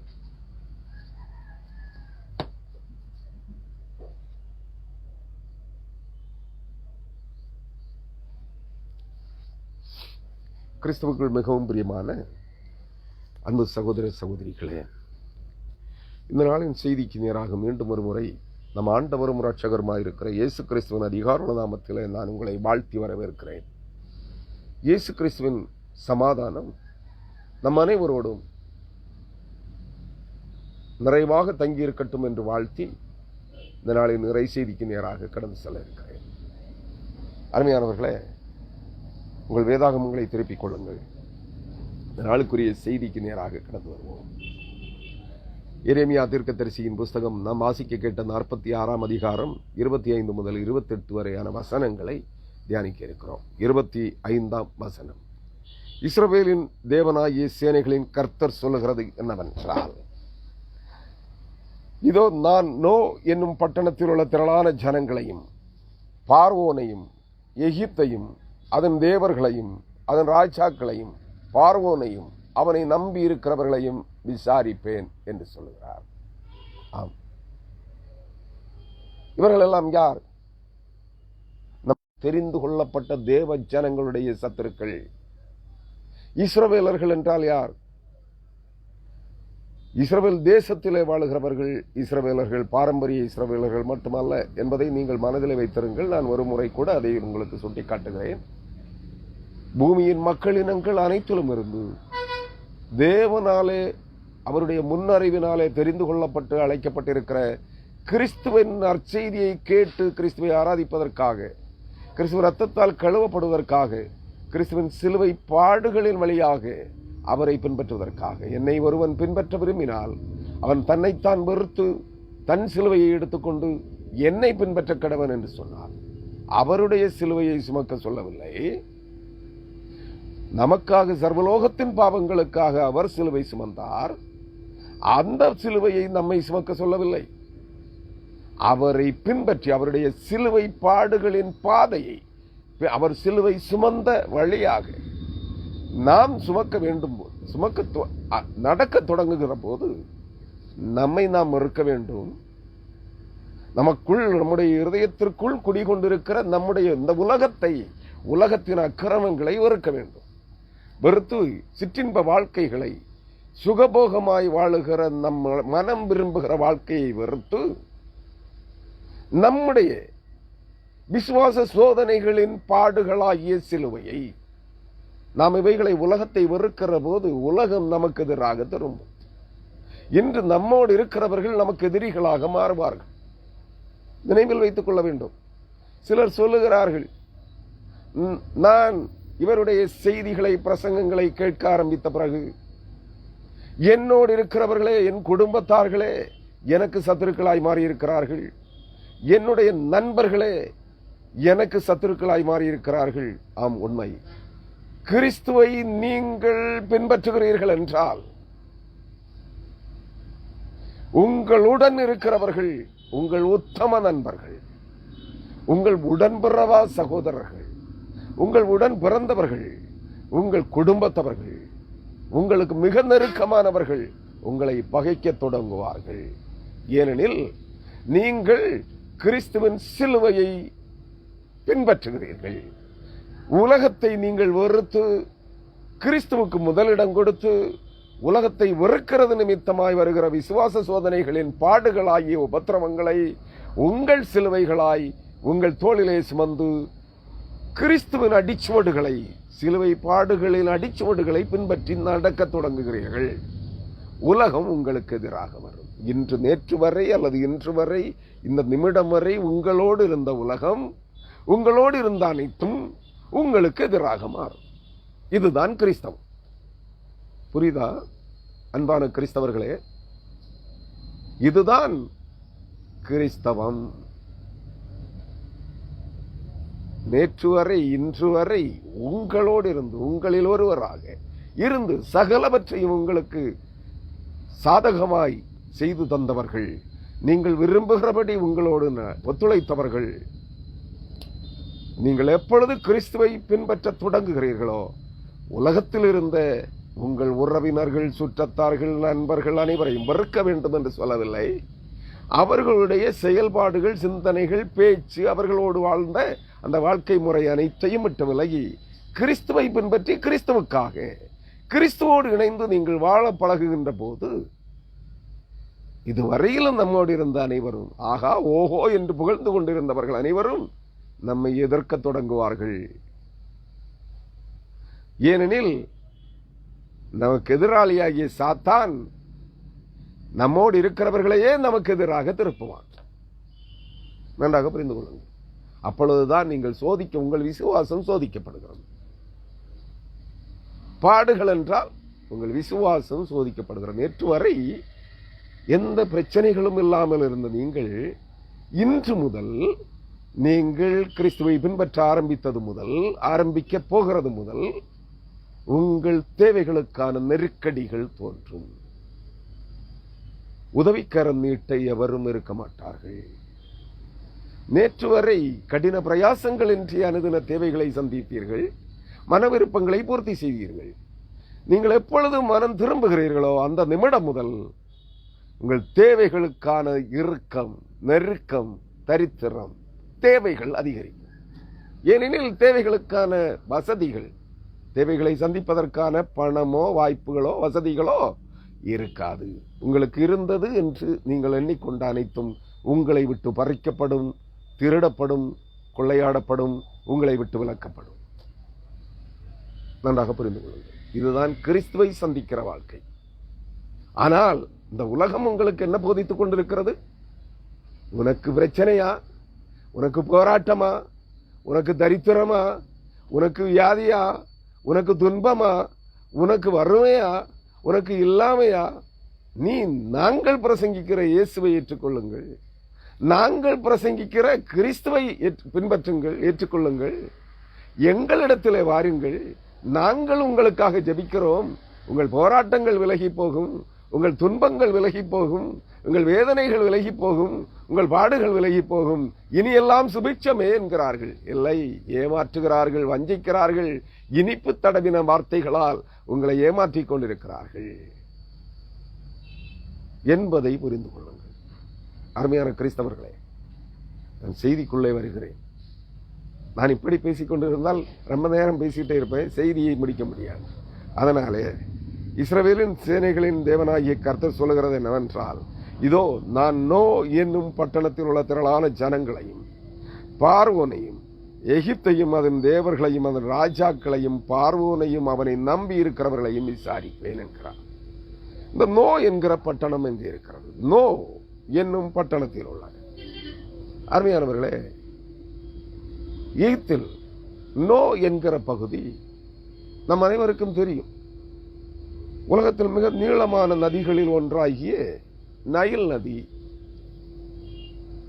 நீல நதி என்று சொல்லுவார்கள். அந்த நைல் நதிக்கு இன்னொரு பெயர் என்ன? நீல நதி. அந்த நீல நதி சீனாவிலே பாய்கிற ஒரு ஆற்றுக்கு மஞ்சள் ஆறு என்று பெயர். அதுபோல இந்த நீல நதியிலே நீல நதியின் கரை, நீல நதி, நைல் நதி எப்பொழுதும் தண்ணீர் பெருக்கெடுத்து ஓடுகிற ஒரு நதி, ஒரு நதி. அந்த நதியின் தண்ணீர் நீல நிறமாக இருக்கும். அந்த நதிக்கரை பகுதிகள் அனைத்தும் வனாந்தர பூமியாக முன் இருந்திருந்தாலும் நீல நதியின் தண்ணீர்கள் பெருக்கெடுத்து ஓடுவதனால் அந்த பகுதி மிக செழிப்பானதாக இருக்கிறது. இந்த நோ என்கிற பட்டணம் அந்த நீல நதி கரையை சார்ந்தது, மிக செழிப்பான பட்டணம். அந்த பட்டணம் எகிப்தியர் பார்வோன்களுடைய ராஜதானியாக, தலைநகரமாக ஒரு காலத்தில் இருந்திருக்கிறது. தேவன் இந்த வசனத்தின் மூலமாய் சொல்லுகிறார், நான் அந்த நோ பட்டணத்தை, நோ என்னும் பட்டணத்தில் உள்ள திரளான ஜனங்களையும் பார்வோனையும் எகிப்தையும் அதன் தேவர்களையும் அதன் ராஜாக்களையும் அழிப்பேன் என்று சொல்கிறார், விசாரிப்பேன் என்று சொல்கிறார். யாரை கொண்டு விசாரிக்கிறார்? தேவன் நேரடியாக வந்து விசாரிக்கவில்லை. தேவன் என்ன செய்கிறார்? பழி வாங்குகிறார். ஒரு காலத்தில் யோசேப்பின் நாட்களில் 430 ஆண்டுகள் இஸ்ரவேலர்களை தேவன் தெரிந்து கொண்ட தம்முடைய ஜனமாகிய இஸ்ரவேலர்களை கொடுமையாக அடிமைப்படுத்தின நாடு எகிப்து. அதன் பார்வோன்கள், அதன் ஜனங்கள். அந்த ஜனங்களிடத்திலே பழிக்கு பழி வாங்குவதற்காக பாபிலோன் ராஜாவாகிய நேபுகாத்நேச்சாரையும் அவருடைய சேனைகளையும் அனுப்புகிறார். அவர்களை கொண்டு அவர்களிடத்திலே பழி வாங்குகிறார். நான் நேற்றைய செய்தியிலும் சொல்லி இருக்கிறேன், இந்த பார்வோன், எகிப்தின் ராஜாவாகிய பார்வோன் வலு சர்ப்பத்தின் 7 தலைகளில் முதலாம் தலையை சார்ந்தவன். அவனுடைய சேனைகளை கொண்ட அந்த வலு சர்ப்பத்தின் சேனைகளில் தலைகளில் 3ஆம் தலையாகிய பாபிலோன் ராஜாவையும் அவனுடைய சேனைகளையும் கொண்டு வலு சர்ப்பத்தின் முதலாம் தலையை அழிக்கப் போகிறார். சத்துருக்களை அவர்களுக்குள்ளேயே சண்டையிட்டு அழிக்க செய்கிறார். தேவன் அங்கே செயல்படுகிறார். ஆனால் தேவன் தம்முடைய ஜனங்களை கொண்டு பார்வோனையும் எகிப்தையும் அழிக்கவில்லை. பாபிலோன் ராஜாவாகிய நேபுகாத்நேச்சாரையும் அவனுடைய சேனைகளையும் கொண்டு பார்வோனையும் எகிப்தையும் சுமார் 1400 ஆண்டுகள் நீண்ட நெடிய காலம் பேரரசாக விளங்கிய எகிப்திய சாம்ராஜ்யத்தை அழிவுக்கு கொண்டு வருகிறார். அதான் சொல்லுகிறார், எங்கிருந்து தொடங்குகிறார்? நைல் நதியின் கரையில் உள்ள செழிப்பான தேசத்தின் ஒரு பகுதியாகிய நோ என்னும் பிரம்மாண்டமான ஒரு பட்டணம். அந்த பட்டணத்திலிருந்து அழிவை நடப்பிக்க தொடங்குகிறார். அவர் யாரையெல்லாம் அழிப்பாராம்? நோ என்னும் பட்டணத்தில் உள்ள திரளான ஜனங்களையும் பார்வோனையும், எகிப்தின் ராஜாவாகிய பார்வோனையும். அந்த நாட்களிலே இருந்த எகிப்தின் ராஜா யார்? பார்வோன் ஒப்பீரா. அதற்கு முன் இருந்தவன் பார்வோன் நேகோ. இந்த பார்வோன் ஒப்பீராவையும் அவனுடைய சேனைகளையும் சேனாதிபதிகளையும் எகிப்தின் ஜனங்களையும் அழிக்கிறார். அவர்களோடு கூடி கலந்திருந்த அந்த வசனத்தின் பிற்பகுதி சொல்லுகிறது, அவனை பார்வோனையும் பார்வோன் ஒப்பீராவையும் அல்லது பார்வோன் நேகோ பார்வோன் ஒப்பீரா முதலானவர்களையும் எகிப்து தேசத்தையும் நம்பி எகிப்திற்குள்ளே குடியேறி போன மீதமாயிருந்த யூதர்களையும் அழிப்பேன் என்கிறார். புரியுதுங்களா உங்களுக்கு? அருமையான கிறிஸ்தவர்களே, இன்றைய கிறிஸ்தவர்கள் சிலுவை நாதராகிய இயேசு கிறிஸ்துவையும் அவருடைய இரத்தத்தையும் மரித்து உயிர்த்தெழுந்த ஆண்டவராகிய இயேசு கிறிஸ்துவையும் சத்திய ஆவியானவரையும் பரிசுத்த ஆவியானவரையும் வேதாகமத்தின் கட்டளைகள் பிரமாணங்களையும் ஜீவ போதனைகளையும் விட்டு விலகி செழிப்பின் ஐஸ்வர்ய பிரசங்கங்களை, நான் முந்தி சொன்னேனே, கிறிஸ்துவை பின்பற்றுகிறவர்களுக்கு விசுவாச சோதனைகள் உண்டு, போராட்டங்கள் உண்டு. அந்த நிமிடம் வரை உங்களோடு இருந்த அனைவரும் உங்களை விட்டு விலகி உங்களுக்கு சத்துருக்களாய் மாறுவார்கள் கிறிஸ்துவை பின்பற்றுகிற போது. அதுதான் உங்களுக்கு சிலுவை. அதுதான் ஆண்டவராகிய இயேசு கிறிஸ்து என்ன சொன்னார்? ஒருவன் என்னை பின்பற்றி வர விரும்பினால் தன்னைத்தான் வெறுத்து உலகத்தையும் வெறுத்து தன் சிலுவையை, அந்த வெறுக்கிறதன் நிமித்தமாய் வருகிற பாடுகள், உங்களோடு இருந்தவர்கள் உங்களுக்கு கொடுக்கிற அந்த உபத்திரவங்கள் ஆகிய பாடுகளை நீங்களே சுமந்து மற்றவர்களுடைய தோளின் மேல் சுமத்தக்கூடாது. நாமே சுமக்க வேண்டும். சுமந்து கிறிஸ்துவை பின் செல்ல வேண்டும். கிறிஸ்துவின் சிலுவை பாடுகளின் அடிச்சுவடுகளை பின்பற்றி நடக்க வேண்டும். இதுதான் கிறிஸ்தவம். ஆனால் இன்றைய புரட்டு உபதேசம் என்ன சொல்லுகிறது? உனக்கு பாடுகளா, உனக்கு உபத்திரவங்களா, உனக்கு வியாதியா, உனக்கு துன்பமா, உனக்கு நெருக்கமா, உனக்கு வறுமையா, உனக்கு இல்லாமையா, உனக்கு தரித்திரமா, நாங்கள் பிரசங்கிக்கிற இயேசுவை ஏற்றுக்கொள்ளுங்கள், உங்கள் பாடுகள் விலகி போகும், உபத்திரவங்கள் விலகி போகும், பிசாசுகள் ஓடி போகும். இல்லை, ஒன்று ஓடாது, எல்லாம் உன்னை சூழ்ந்து கொள்ளும், உன்னை நெருக்க தொடங்கும். போகணுமா? அருமையானவர்களே, இதுதான் உண்மையான கிறிஸ்தவம். இவர்கள் இந்த உலக பிரசங்கிகள் உங்களுக்கு பிரசங்கிப்பதெல்லாம் பிரசங்கம். இது கிறிஸ்தவம் அல்ல. இது கிறிஸ்தவன் பெயரால் உங்களை உலகத்தை நேசிக்க செய்கிறார்கள், உலகத்தின் ஐஸ்வர்யங்களை பின்பற்ற செய்கிறார்கள், வஞ்சிக்கிறார்கள். நீங்கள் வஞ்சிக்கப்பட்டிருக்கிறீர்கள் என்பதுதான் சத்தியம். நீங்கள் அறியாமையினால் வஞ்சிக்கப்பட்டீர்கள். வேதாகம சத்தியம் என்னதென்று அறியாமையினால் அவர்களுடைய புரட்டு ஐஸ்வர்ய செழிப்பின் உபதேசங்களை பின்பற்றி கேட்டு வஞ்சிக்கப்பட்டு போனீர்கள். எந்த கிறிஸ்தவனையும் கேட்டு பாருங்கள், செழிப்பின் ஐஸ்வர்ய பிரசங்கிகளையும் பேய் விரட்டும் தீர்க்கதரிசிகளையும் ஐஸ்வர்ய பிரசங்கிகள் அப்போஸ்தலர்களையும் பின்பற்றின எந்த உண்மை கிறிஸ்தவனாகிலும் பாடுகள் விலகி இருக்கிறதா? வியாதிகள் குணமாகி இருக்கிறதா? வறுமை ஒளிந்திருக்கிறதா? இல்லையே. மேலும் மேலும் பாடுகளோடு தான் வாழ்ந்து கொண்டிருக்கிறீர்கள். அவர்களால் ஒன்றும் செய்ய முடியாது. உங்கள் காணிக்கைகளுக்காக அவர்கள் உங்களை ஏமாற்றிக் கொண்டிருக்கிறார்கள். அந்நிய ஆவிகளை உங்களுக்கு விற்று கொண்டிருக்கிறார்கள். அசுத்த ஆவிகளை பரிசுத்த ஆவி என்ற பெயரில் உங்கள் மேல் அபிஷேக மழையாய் இறக்கி கொண்டிருக்கிறார்கள். எகிப்தை நம்பி போன யூதர்கள் எகிப்தின் ஆவிகளோட அவர்களுடைய சேனைகள் தேவர்களோட அழிக்கப்படுகிறார்கள். இன்றைய பிரம்புக்கு, அதாவது புரட்டுபதேசக்கார தீர்க்கதரிசிகளை அப்போஸ்தலர்களை அவருடைய செய்திகளை கேட்டு அவர்களிடத்தில் இருக்கிற ஆவிகளை பரிசுத்தாவி என்று நம்பி அவைகளை அபிஷேகங்களாய், அந்நிய பாஷை வரங்களாய், தீர்க்க தரிசன வரங்களாய், பெய்விரட்டும் பிசாசு துரத்துகிற வரங்களாய் பெற்றுக்கொண்டவர்கள் அனைவரும் அவர்களோடே வாரிக்கொள்ளப்படுவார்கள். எகிப்திற்கு குடியேறி போன, எகிப்திலே சுபிட்சமாய் வாழலாம், நாங்கள் பாபிலோனுக்கு அடிமைகளாய் போக மாட்டோம், யூதேயா தேசத்திலே குடியிருக்கவும் மாட்டோம், எகிப்தை நம்பி போகிறோம் என்று போனார்களே, அவர்கள் அனைவரும் அவர்களிலே தப்பி பிராணன் தப்ப ஓடி போகிறவன் தவிர மற்றவர் அனைவரும் எகிப்தியரோட சங்காரமாவார்கள். அவர்கள் பயந்த பாபிலோனின் பட்டயம். அவர்கள் எந்த பட்டயத்திற்கு? நேபுகாத்நேச்சாரின் ஆளுகைக்கு நாங்கள் உடன்பட மாட்டோம், அவனுக்கு அடங்கி இருக்க மாட்டோம், பாபிலோனுக்கு சிறையிருப்புக்கு செல்ல மாட்டோம் என்று ஓடின அனைவரும் எகிப்தை நம்பி போனார்கள். எகிப்தை நம்பி போனவர்கள், அவர்களுக்கு அடைக்கலம் கொடுத்தவனும் அளிக்கப்படுகிறான், அடைக்கலம் தேடி அங்கே போனவர்களும் அழிக்கப்படுகிறார்கள். இதே நிகழ்வுதான் வரும் நாட்களிலே சம்பவிக்கப் போகிறது. இதே நிகழ்வுதான் சாலமன் என்ன சொல்லுவான்? முன் நடந்ததே இப்பொழுதும் நடக்கிறது, அது இன்னும் முன் நடந்ததே இன்னும் நடக்கும். எகிப்தின் ஆவிகளை, எகிப்தின் தேவர்களை பின்பற்றி ஓடுகிறானே வரும், அழிக்கப்படுவார்கள். ஆனால் தெரிந்து கொள்ளப்பட்ட கிறிஸ்தவனே, தேவனுடைய பிதாவாகிய தேவனுடைய முன் அறிவின்படி கிறிஸ்தேசுவின் ரத்தத்தினாலும் கிறிஸ்தேசுவின் சிலுவை பாடுகளினாலும் மீட்டெடுக்கப்பட்டு பரிசுத்தவான்களாகப்படும்படியாய் ஆக்கப்படும்படியாய் அழைக்கப்பட்ட அழைப்பை பெற்ற கிறிஸ்தவனே, மனம் திரும்பு, அந்நிய ஆவிகளை விட்டு விலகுங்கள். இல்லை என்றால் அந்நிய ஆவிகளோடு வாரிக்கொள்ளப்படுவீர்கள். ஒரு நாள் வருகிறது, கர்த்தருடைய நாள் வருகிறது, அசுத்தாவியையும் குறி சொல்லுகிற ஆவிகளையும் விக்கிரக தேவர்களையும் இந்த பூமியை விட்டு ஒழிய பண்ணுவேன் என்று சொல்கிறார். சகரியா 13ஆம் அதிகாரம் 2ஆம் வசனம். 1ஆம் வசனம் சொல்லுகிறது, தெளிக்கப்படும் திருரத்தமாகிய இயேசு கிறிஸ்துவின் ரத்தம் தெளிக்கப்படுகிற கிறிஸ்துவின் சரீரமாகிய அந்த திறக்கப்பட்ட நீரூற்று உங்களுக்காக வந்து கொண்டிருக்கிறது. பாவத்தையும் அழுக்கையும் கழுவுகிற திறக்கப்பட்ட நீரூற்றாகிய கிறிஸ்துவின் சரீரம் உங்கள் மேல் கிறிஸ்துவின் ரத்தம் தெளிக்கப்படுதலுக்காக வரப்போகிறது. அந்த ரத்தத்திற்கு, ரத்தமாகிய இயேசு கிறிஸ்துவின் ரத்தத்திற்கு உங்களை ஒப்புக் கொடுங்கள்.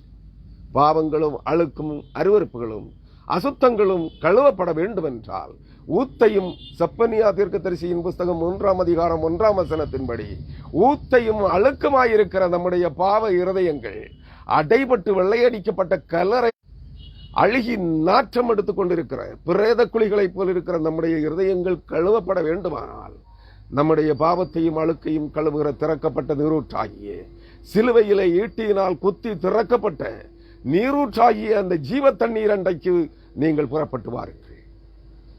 இவ்வுலகத்தின் ஸ்நானங்கள் அனைத்தும் சடங்காச்சாரங்களே.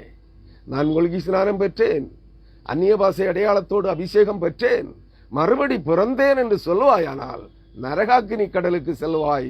ஆண்டவராய் இயேசு கிறிஸ்து சொன்னது போல, அக்கிரமை செய்யக்காரரே என்னை விட்டு விலகி போங்கள், அகன்று போங்கள், பிசாசுக்கென்றும் அவனுடைய சேனைகளுக்கென்றும் ஆயத்தமாக்கப்பட்ட அக்கினி கடல் ஆயத்தமாயிருக்கிறது, அங்கே போங்கள், உங்களை அறியேன் என்று சொல்லுவார். அவர்கள் சொல்லுவார்கள், நான் உம்முடைய நாமத்தினாலே பிசாசுகளை துரத்தினோம், வியாதிகளை குணமாக்கினோம், அநேக அற்புதங்களை நடப்பித்தோம், அதிசயங்களை செய்தோம், மரித்தவர்களை உயிரோடு எழுப்பினோம், பிள்ளை இல்லாதவர்களுக்கு பிள்ளை கொடுத்தோம், ஐஸ்வர்ய ஆசீர்வாதங்களை, வறுமையில் இருந்த ஏழ்மையில் இருந்தவர்களை ஐஸ்வர்யவான்களாய் மாற்றினோம் என்று சொல்லுவார்கள். அவர் சொல்லுவார், அக்கிரம செய்யக்காரரே என்னை விட்டு விலகி போங்கள் என்பார். அந்த வார்த்தையை கேட்க ஆயத்தமாய் இருக்கிறீர்கள் என்றால், இன்றைய ஆவிக்குரிய 1906ஆம் ஆண்டிற்கு பின்பு தோன்றிய பெந்தேகோஸ்தே புரட்டுபதேசக்காரர்களை பின்பற்றுங்கள். எனக்கொன்றும் ஆட்சேபனை இல்லை. உங்கள் பார்வையிலே நான் புரட்டுபதேசக்காரன் என்று தோன்றுகிறது. அதனால் தான் அநேகர் விலகி சென்று கொண்டிருக்கிறீர்கள். ஏனெனில் நீங்கள் பெற்றிருக்கிற ஆவிகள் இந்த சத்தியத்தை உங்களை நம்ப செய்யாது. இந்த உண்மையை வெறுக்க தொடங்கும். நான் யாருக்கும் பயந்து பேசவில்லை. உங்கள் காணிக்கை எனக்கு தேவையில்லை. நான் துவக்க முதலே சொல்லிக் கொண்டிருக்கிறேன். நான் 28 ஆண்டுகளாக ஊழியம் செய்கிறேன். 5 நயா பைசா காணிக்கையாக வாங்கியதில்லை. பிறரிடருடைய நன்கொடைகளை பெற்று வாழுகிறவன் அல்ல. என் சொந்த உழைப்பில் வருகிற ஒரு சிறிய வருவாய் வரும், அதை வைத்து நான் பிழைத்துக் கொள்கிறேன். மீதியை இந்த ஊழியங்களுக்காக செலவு செய்கிறேன், அவ்வளவுதான்.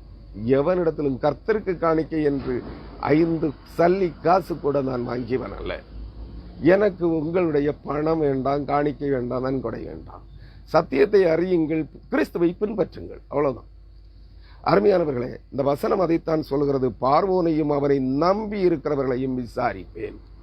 விசாரித்து விட்டு விடுவார் என்று எண்ணிக்கொள்ளாதிருங்கள். அடுத்த வசனம் சொல்லுகிறது, 26ஆம் வசனம் சொல்லுகிறது, எரேமியா 46:26. அவர்கள் பிராணனை வாங்க தேடுகிறவர்களின் கையிலும் பாபிலோன் ராஜாவாகிய நேபுகாத்நேச்சாரின் கையிலும் அவனுடைய சேவகரின் கையிலும் அவர்களை ஒப்புக் கொடுப்பேன் என்று சொல்கிறார்.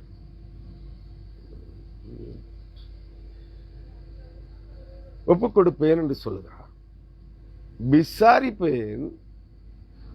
அழிவர்கள் அழிக்கப்படுவதற்காக பாபிலோன் ராஜாவாகிய நேபுகாத்நேச்சாரின் சேனைகளின் கையிலே ஒப்புக் கொடுப்பேன் என்கிறார். அருமையானவர்களே, நான் முந்தின செய்திகளிலே உங்களுக்கு சொல்லி இருக்கிறேன், அந்த தொடர் வியாக்கியானங்களிலே எகிப்தின் பார்வோன்களின் ஆவி, எகிப்தின் தேவர்களின் ஆவி இன்றைய இந்திய தேசத்திலே, வட இந்தியாவிலே இந்திய தேசத்தை ஆண்டு கொண்டிருக்கிற ஆரியர்கள் வழிபடுகின்ற தெய்வங்கள் அனைத்தும் எகிப்தின் தெய்வங்கள். முருகு, அழகு, பாகால், மானராக்கினி, குயின் ஆப் ஹெவன், இதெல்லாமே எகிப்தியர்கள் ஆராதித்துக் கொண்டிருந்த தேவர்கள்.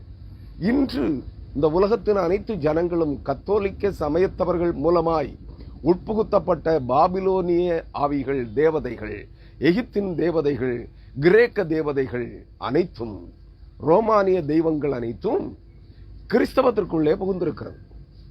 இது எல்லாம் அனைவருக்கும் தெரியும். ஆவிக்குரியவர்கள் என்று சொல்லிக் கொள்ளுகிறவர்களும் அதைத்தான்.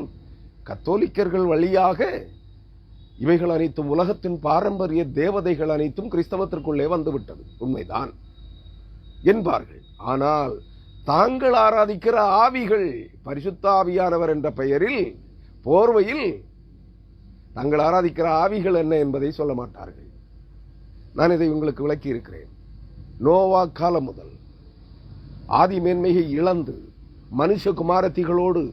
மனுஷகுமாரத்திகள் அதிக சௌந்தரியம் உள்ளவர்கள், அழகானவர்கள், வசீகரமானவர்கள் என்று ஆதி மேன்மைகளை இழந்து விழுந்து மனுஷகுமாரத்திகளோடு அருவருப்பான உடலுறவை செய்து ராட்சத சந்ததியை பிறப்பித்து, அரக்கர்களை, மிருகவித்துக்களை பிறப்பித்து, மனுஷனுக்கும் தேவதூதனுக்கும் மனுஷிக்கும் பிறந்த பிள்ளைகள் மிருகவித்துக்களாய் மாறிப்போனது.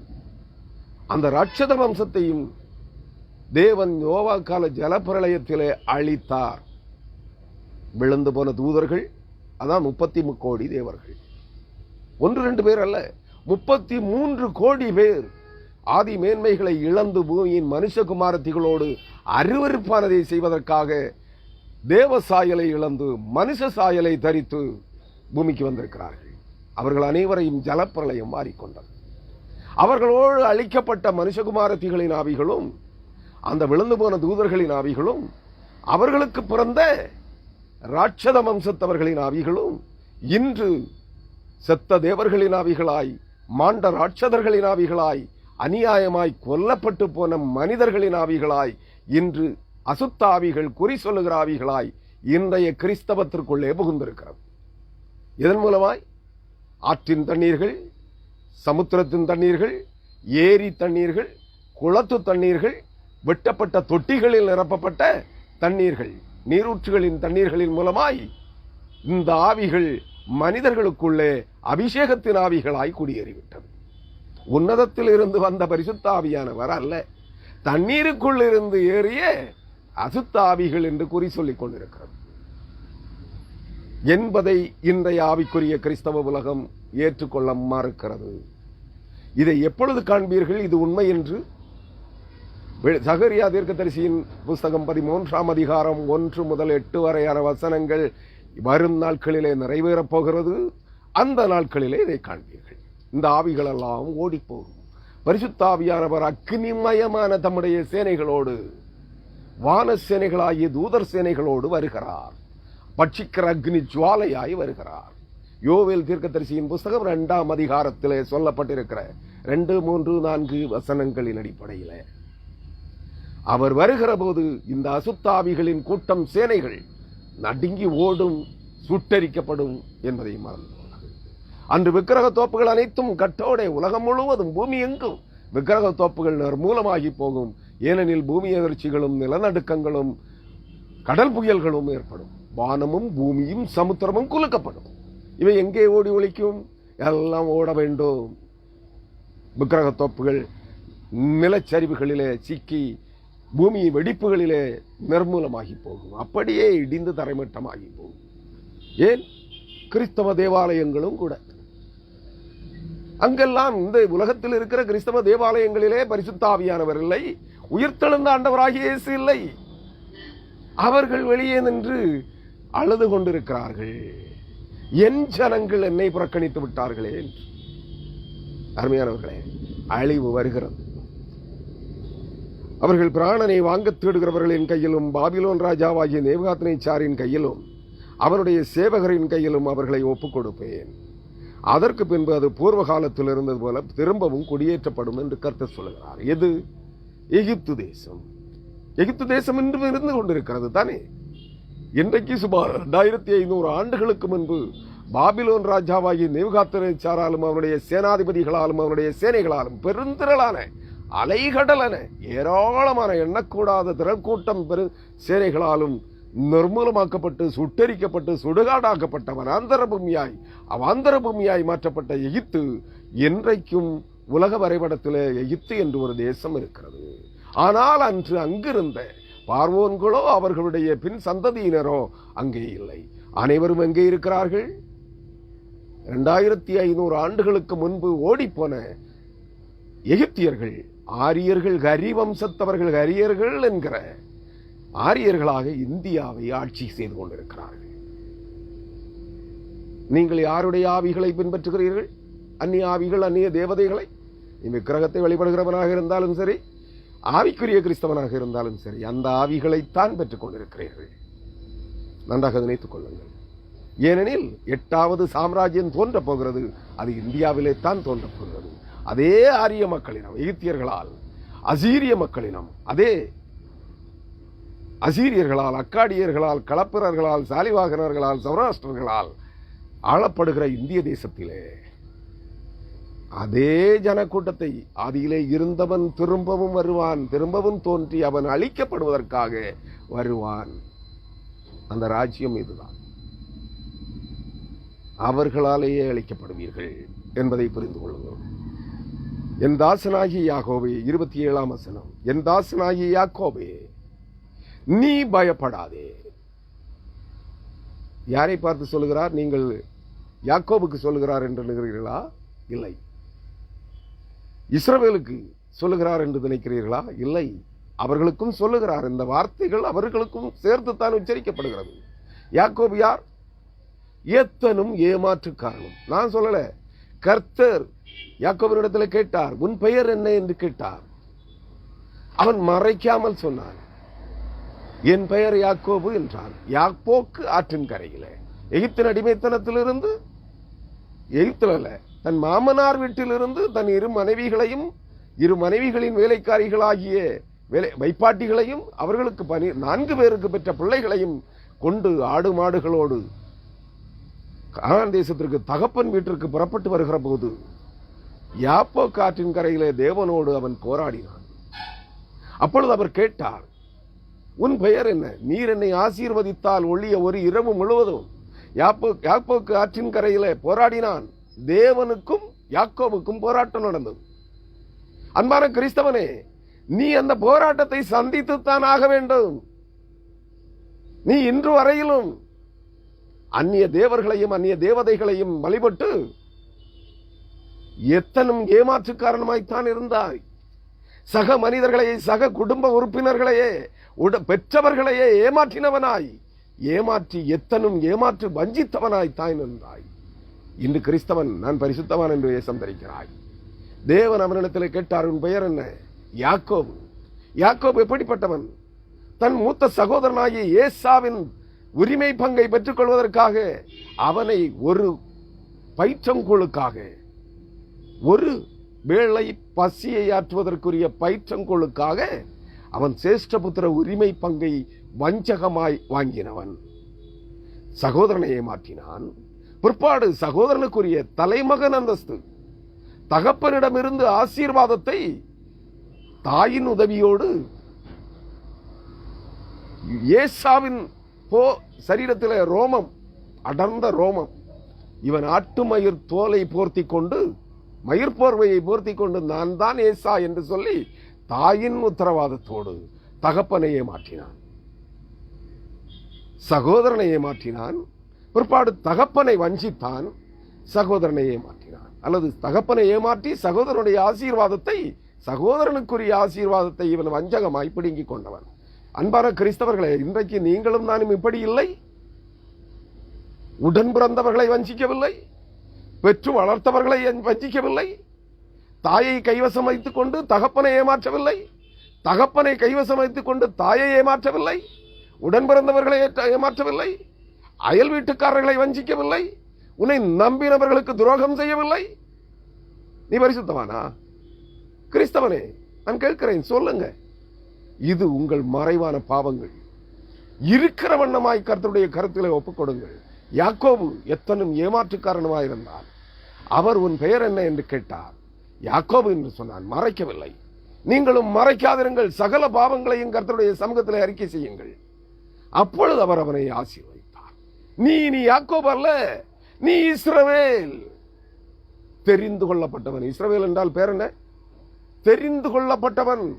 அருமையான கிறிஸ்தவனே, நேற்று வரை அல்லது 40 ஆண்டுகளுக்கு முன்பு வரை அல்லது 4 தலைமுறைகளுக்கு முன்பு வரை நீ விக்கிரக தேவர்களை ஆராதித்தவன், அந்நிய ஆவிகளுக்கு பானபலிகளை போஜன பலிகளை படைத்தவன், ஆடுகளை கடாக்களை பன்றிகளை காளைகளை கன்றுக்குட்டிகளை பசுக்களை கோழிகளை பலியிட்டவன்.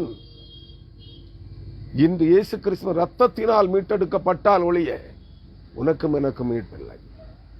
ஒத்துக்கொள். அவர் உன்னை தெரிந்து கொண்டிருக்கிறார் இஸ்ரவேலாக.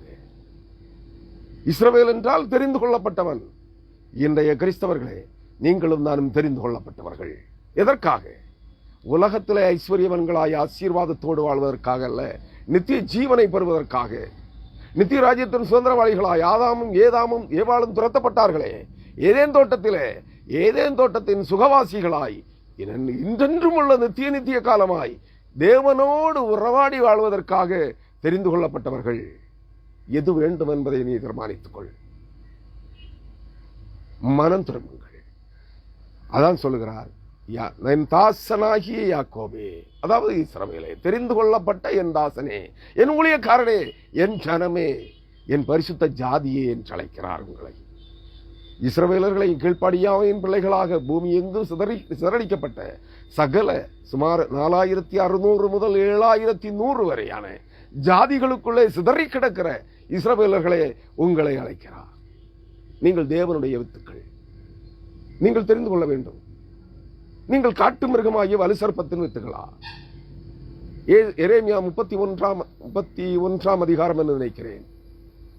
அதிலே அவர் சொல்லுகிறார், நான் கடைசி நாட்களிலே தெரிந்து கொள்ளப்பட்ட தேவ ஜனங்களாகி என் ஜனங்களை மிருகவித்தினாலும் மனுஷவித்தினாலும் விதைப்பேன்.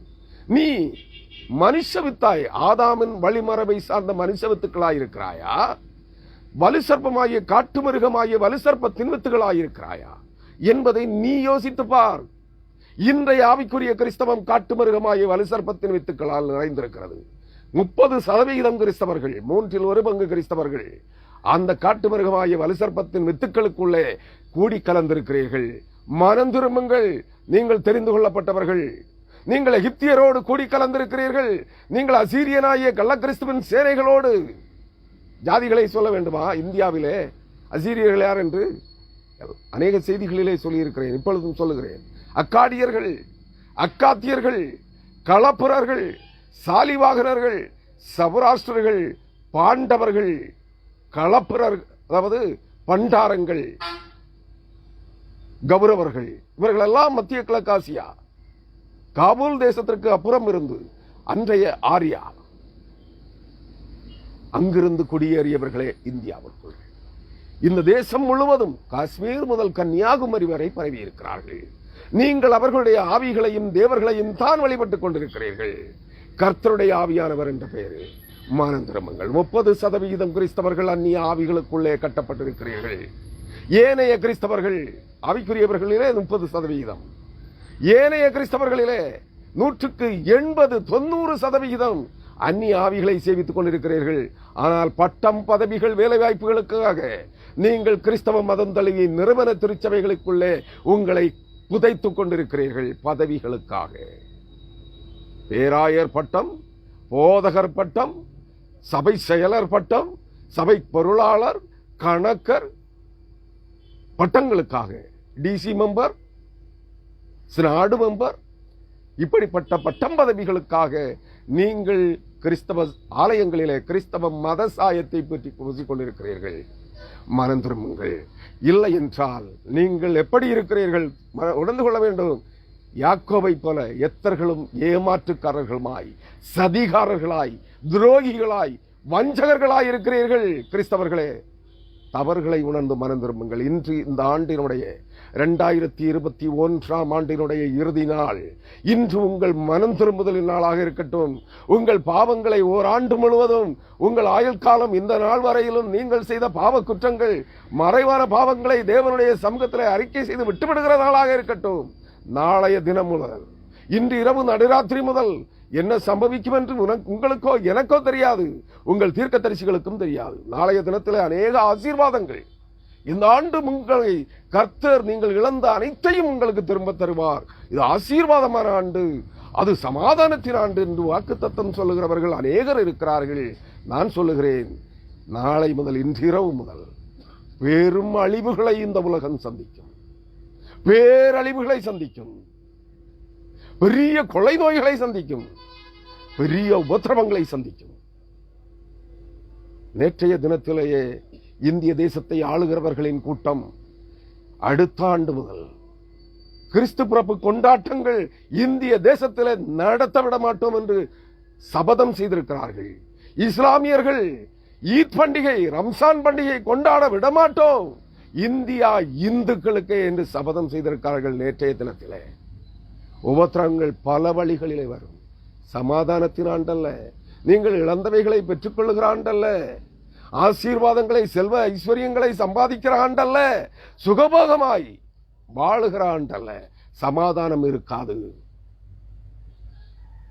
ஆனால் ஒன்றை சொல்லுகிறேன், நீ இழந்து போன தேவசாயலாகிய ஒளியின் வஸ்திரத்தை திரும்ப பெற்றுக் கொள்ளுகிறதற்கான நீ மீட்டெடுக்கப்படுகிற காலமாக இந்த ஆண்டு இருக்கும், வரப்போகிற ஆண்டு.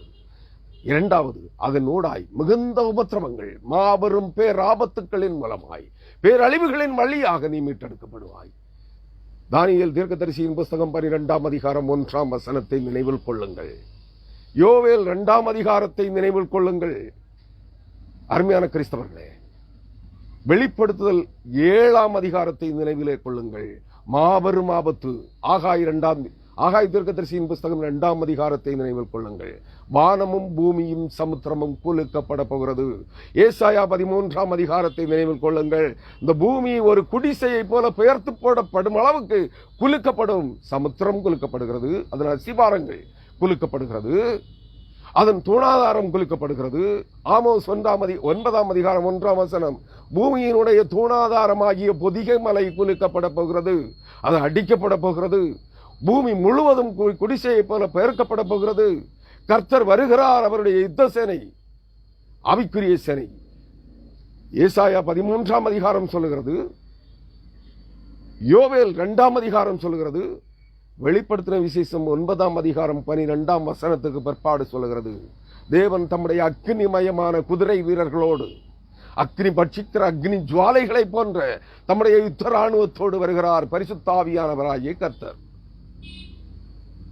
அந்த நாளிலே தானியேல் தீர்க்கதரிசியின் புஸ்தகம் 12ஆம் அதிகாரம் 1ஆம் வசனம் முதல் எழுதப்பட்டிருக்கிற வார்த்தைகள், ஒரு இதுவரையிலும் தோன்றியிராத மிக பெரும் ஆபத்து காலம் வரப்போகிறது. யோவேல் சொல்கிறான், இதுவரையிலும் தோன்றியிராதது இனி வரும் வருஷங்களிலும் வரக்கூடாத, தலைமுறையாக இனி வராத, இனி தோன்றக்கூடாத மாபெரும் அழிவு வரப்போகிறது. அந்த நாள் உங்கள் அதிபதியாகிய மீகாவேல் தோன்றுவான். தூதனாக, அவன் தூதனாகவும் நிற்பான், கர்த்தருடைய மனிதனாகவும் நிற்பான். தெரிந்து கொள்ளப்பட்ட தேவ ஜனங்களை பாதுகாக்கிறவனாக தன்னுடைய சேனைகளோடு உங்களை சுற்றிலும் சூழ பாளையமங்கி இருப்பான் என்று சொல்லுகிறார் தானியேல் 12ஆம் அதிகாரம் 1ஆம் வசனம். அந்நாளிலே அதே வசனத்திற்குள்ளே பிற்பகுதியிலே சொல்கிறது, ஜீவ புஸ்தகத்தில் பெயர் எழுதப்பட்டவர்களாய் காணப்படுகிற உன் ஜனங்கள் அனைவரும் விடுவிக்கப்படுவார்கள். அந்த நாள் முதல், என்று அந்த நாள் வருகிறதோ அந்த நாள் முதல் ஜீவ புஸ்தகத்தில் பெயர் எழுதப்பட்ட அனைவரும் ஜீவனுக்கென்று வேறு பிரிக்கப்படுவார்கள். தொடர்ந்து 7 ஆண்டுகள். அதற்கு பிற்பாடுதான் பரிசுத்த ஆவியானவர் சபையை சுத்திகரித்து முடித்து தேவ ஜனங்களை மீட்டெடுத்து அவர்களுக்கு முத்திரை தரிப்பித்து மணவாட்டி சபையை எடுத்துக்கொண்டு பரிசுத்த ஆவியானவர் விடைபெறுகிற போது மத்திய ஆகாயத்திலே கிறிஸ்து வந்தவரை எடுத்துக்கொள்ளுவார். கிறிஸ்து தம்முடைய சபையை எடுத்துக்கொள்ள வருகிறார். அந்த மீட்பின் பணியை மணவாட்டியை சுத்திகரிக்கிற பணியை பரிசுத்தாவியானவராகிய தேவன் அக்னிமயமான தேவ தூதர்களின் சேனைகளோடு வருகிறார். பட்சிக்கிற அக்னியார் அவரை சந்திக்க ஆயத்தப்படும். இல்லை என்றால் அதற்கு அவர் 7 ஆண்டுகளுக்கு பிற்பாடு தேவன் மணவாட்டி சபையையும் பரிசுத்தவான்களையும் பரிசுத்த ஆவியானவரையும் எடுத்துக்கொண்டு புறப்பட்ட பிற்பாடு மீதம் இருக்கிற அனைவரும் அந்தி கிறிஸ்துவின் ஆளுகைக்கு உட்படுத்தப்படுவீர்கள். 7 ஆண்டுகள், அதுவும் 7 ஆண்டுகள் உடமிடப்படுவீர்கள். வெளிப்படுத்தல் 7ஆம் அதிகாரத்தை நினைத்துக் கொள்ளுங்கள். மறுபகுதி சொல்லுகிறது, தேவ ஜனங்களை மீட்டெடுக்கிற 1,44,000 ஜீவனுள்ள தேவனுடைய ஊழியக்காரர்களுக்கு பரிசுத்த ஆவியானவர் முத்திரையிடுகிறார். அவர்கள் 1,44,000 பேரும் என்ன செய்ய போகிறார்கள்? பூமி, ஒட்டுமொத்த பூமியிலும் சகல மக்கள் இனங்கள் 4,600 முதல் 7,100 ஜாதிகளுக்குள்ளே 4,600 முதல் 7,100 பாசைகள், 4,600 மொழி எழுத்து வடிவம் உள்ள பாசைகள் இருக்கிறது. மீதமுள்ள பாசைகள் எழுத்து வடிவம் இல்லாத பாசைகள், ஒவ்வொரு இனக்குழுக்கள் மக்களால் பேசப்படுகிற பிராந்திய பாசைகள் 2,000 சில்லறை, சுமார் 7,100 மொழி பேசுகிற ஜனக்கூட்டங்களின் மத்தியில் இருந்து தேவன் 3 பங்கு சுமார் 250 கோடி ஜனங்களை தேவனுடைய பிள்ளைகளாய் வேறுபிரிக்கப் போகிறார்கள். 7 ஆண்டுகள். நீ எங்கே நிற்கப் போகிறாய் என்பதை யோசித்துக் கொள். நீ அந்த தேவனுடைய ஜனக்கூட்டத்திற்குள்ளே மீட்பின் நாளுக்கென்று முத்திரையாய் தரிப்பிக்கப்படுகிற பரிசுத்தாவியின் அபிஷேக முத்திரையை உன் இருதய பலகையிலும் இயேசு கிறிஸ்துவின் எசேக்கியேல் 9ஆம் அதிகாரத்தின்படி இயேசு கிறிஸ்துவின் ரத்தமாகிய முத்திரையை, இயேசு கிறிஸ்துவின் ரத்தம் தெளிக்கப்படுகிற திரு ரத்தம், எசேக்கியேல் 9ஆம் அதிகாரம் படி முத்திரையிடுகிற தூதனால் அந்த இயேசு ரத்தத்தை உன் நெற்றியிலே முத்திரை அடையாளமாய் பெற்றுக் கொள்ளவில்லை என்றால், இது 2ம் தான் மீட்பின் நாளுக்கு முத்திரையாய் தரிப்பிக்கப்படுகிற இயேசு கிறிஸ்துவின் ரத்தமும், சங்கார தூதர்கள் உன்னை விட்டு விலகி போக வேண்டும் என்றால் இயேசு கிறிஸ்துவின் ரத்தம் நெற்றியிலே அடையாளமாக இருக்க வேண்டும். நீ உன் ஆத்துமா நித்திய ஜீவனை பெற்றுக்கொள்ள வேண்டும் என்றால் வாக்குத்தத்தம் பண்ணப்பட்ட பரிசுத்தாவியானவருடைய அபிஷேக முத்திரை உன் இருதய பலகையிலே தேவனுடைய பழைய ஏற்பாட்டு புதிய ஏற்பாட்டு பிரமாணங்களின் அடிப்படையிலே, எரேமியா 31ஆம் அதிகாரம் 33, 34 வசனங்களின் அடிப்படையிலே வேத பிரமாணங்கள் அனைத்தும், பழைய புதிய பிரமாணங்கள் அனைத்தும் உன் இருதய பலகையிலே முத்திரை வெட்டாக எழுதப்பட்டு சாட்சி கையெழுத்தாக பரிசுத்தாவியானவர் இருதய பலகையிலே முத்திரையிட்டு இருக்க வேண்டும். அப்பொழுது உன் ஆத்துமா விடுவிக்கப்படும். நன்றாக புரிந்து கொள். உலகத்தில் நீ பெற்றுக் கொண்டிருக்கிற, இன்று கூவிக்கொண்டிருக்கிறீர்களே அந்நிய பாஷை அடையாளத்தோடு பரிசுத்தாவியின் அபிஷேகம் பெற்றோம். நீங்கள் பெற்றது பரிசுத்தாவியும் அல்ல, அந்நிய பாஷை உங்கள் ரட்சிப்பின் மீட்பின் நாளுக்காக கொடுக்கப்பட்ட அடையாளமும் அல்ல என்பதை புரிந்து கொள்ளுங்கள். எபேசியர் 1ஆம் அதிகாரம் 13ஆம் அதிகார வசனத்தை நினைவில் கொள்ளுங்கள்.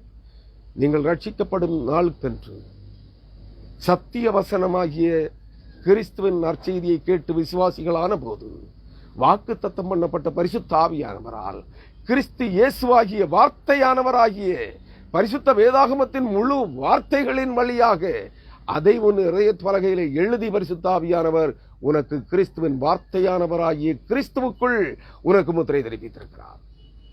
அதுதான் அடையாளம். நீ பேசிக்கொண்டிருக்கிற விளங்காத பேச்சும் பூர்வ காலத்து ஜாதி, பலத்த ஜாதி, ராட்சதர்களும் தேவதூதர்களும் விழுந்து போன தூதர்களும் அவர்களுக்கு பிறந்த பிள்ளைகளும் பேசின அந்த பூர்வ காலத்து ஜாதி பேசுகிற அந்த பேச்சை நீ இன்று அந்நிய பாஷை அடையாளமாய் பேசிக் கொண்டிருக்கிறாய். அது அல்ல உனக்கு ரட்சிப்பின் அடையாளம். அதை பேசிக்கொண்டிருந்தால் ஜலப்பிரளயத்திலே ஜனங்கள் வாரிக்கொள்ளப்பட்டது போல நீ வாரிக்கொள்ளப்படுவாய் அந்தி கிறிஸ்துவின் சேனைகளால். மறக்காதே, தேவன் அவனுடைய கரத்திலே இன்றைய பக்தி வேடதாரிகளை ஒப்புக் கொடுத்திருக்கிறார். நினைவில் வைத்துக் கொள்ளுங்கள்.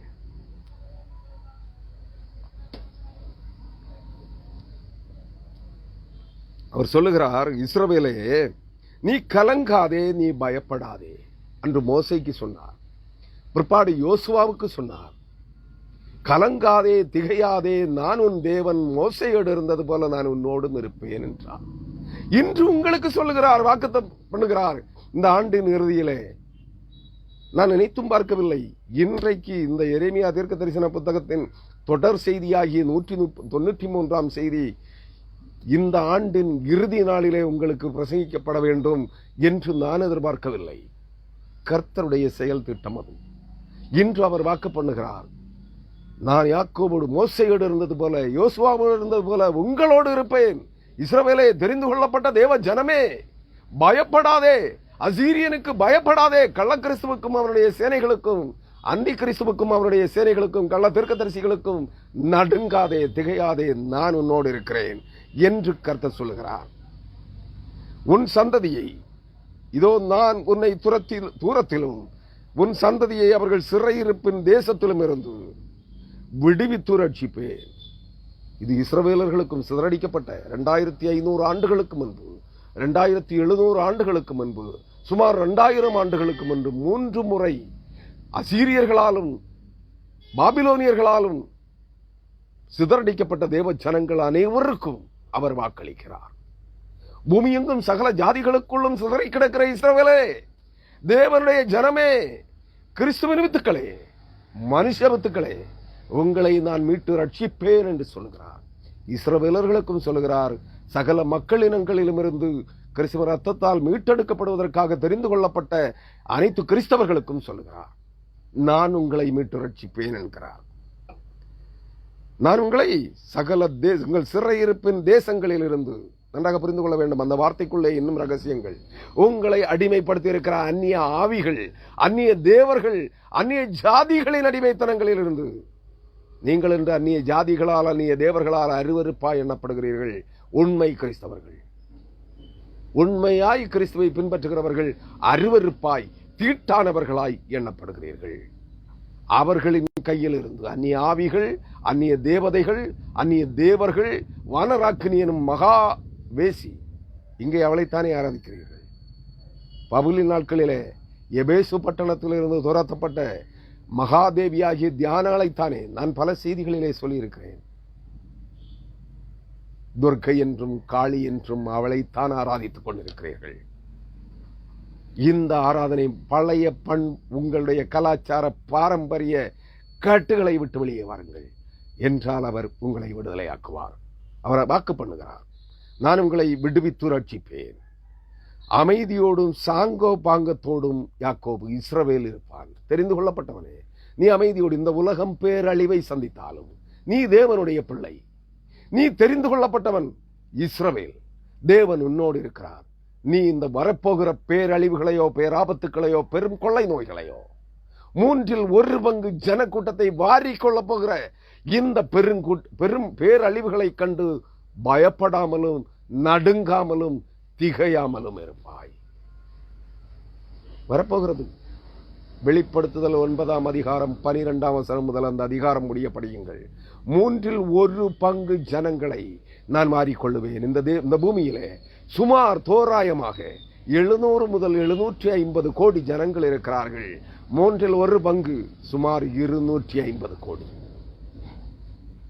ஆனால் தேவ ஜனம், சகரியா 13ஆம் அதிகாரம் 8-9 வசனங்கள் சொல்லுகிறது, 1/3 பங்கு மீந்திருக்கும், அதுவும் அக்கினியில் அகப்பட்டு தப்பினது போல இருக்கும். அவர்கள் யார்?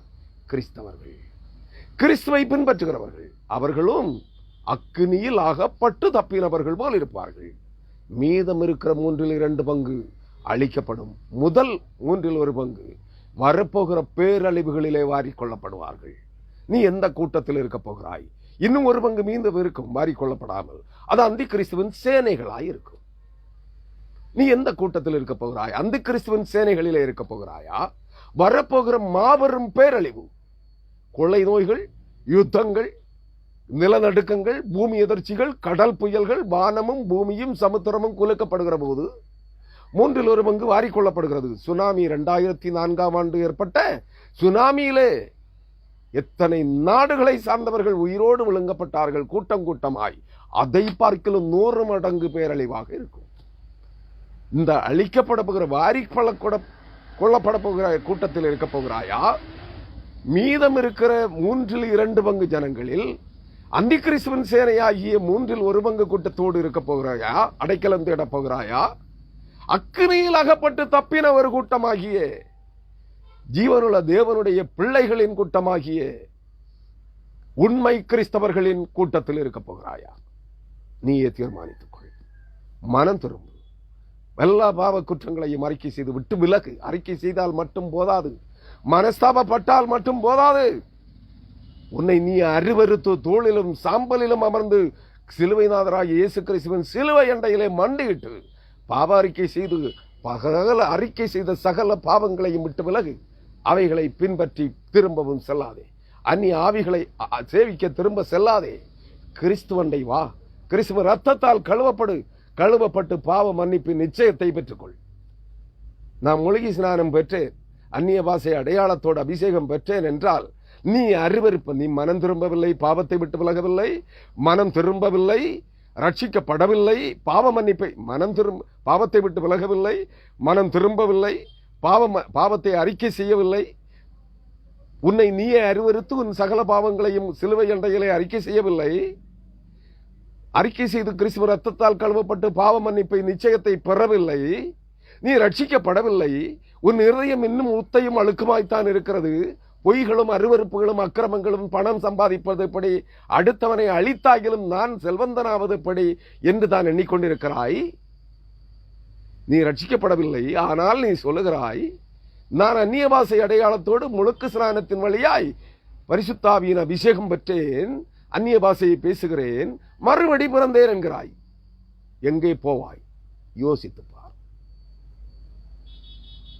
அருமையான கிறிஸ்தவனே, மனம் திரும்பினால் நீ ரட்சிக்கப்படுவாய். அடுத்த வசனம் சொல்கிறது, அப்பொழுது யாக்கோபு திரும்பி வந்து, இஸ்ரவேல் தெரிந்து கொள்ளப்பட்ட தேவஜனம் திரும்பி வந்து அமைதியோடும், இந்த உலகத்தில் என்ன நடந்தாலும், இந்த பூமியில் இந்த பிரபஞ்சம் தகர்ந்து இடிந்து வானமே இடிந்து உச்சி மீது விழுந்தாலும் தேவனுடைய ஜனங்கள் பயப்படவும் மாட்டார்கள், திகிலடையவும் மாட்டார்கள், கலங்கவும் மாட்டார்கள். சமாதானத்தோடும் அமைதியோடும் சாங்கோபாங்கத்தோடும் இருப்பான் என்று சொல்லுகிறார். ஒரு பழமொழி உண்டல்லவா, உச்சி மீது வானிடிந்து வீழுகின்ற போதிலும் அச்சமில்லை அச்சம் என்பதில்லையே, அச்சமில்லை அச்சமில்லை அச்சம் என்பதில்லையே. தேவன் என்னோடு இருக்கிற போது, உயிர்த்தெழுந்த ஆண்டவராய் இயேசு கிறிஸ்து பரிசுத்த ஆவியானவராய் அவர் சிலுவையிலே சிந்தின ரத்தம் உன்னிலே ரட்சிப்பின் மீட்பின் அடையாள முத்திரையாய் உன்னோடு உனக்குள் இருக்கிற போது, உச்சி மீது வானிடிந்து வீழ்ந்த போதிலும் அச்சமில்லை அச்சமில்லை அச்சம் என்பதில்லையே. ஏன்? தேவன் என்னோடு இருக்கிறார். சர்வலோகத்தையும் உண்டாக்கின சர்வ வல்லமையுள்ள தேவன் என்னோடு இருக்கிறார். நீ பயப்பட வேண்டிய அவசியம் இல்லை. நன்றாக புரிந்து கொள். கடைசி வசனம் 28ஆம் வசனம். இந்த வசனத்தோடு செய்தியை நிறைவு செய்கிறேன்.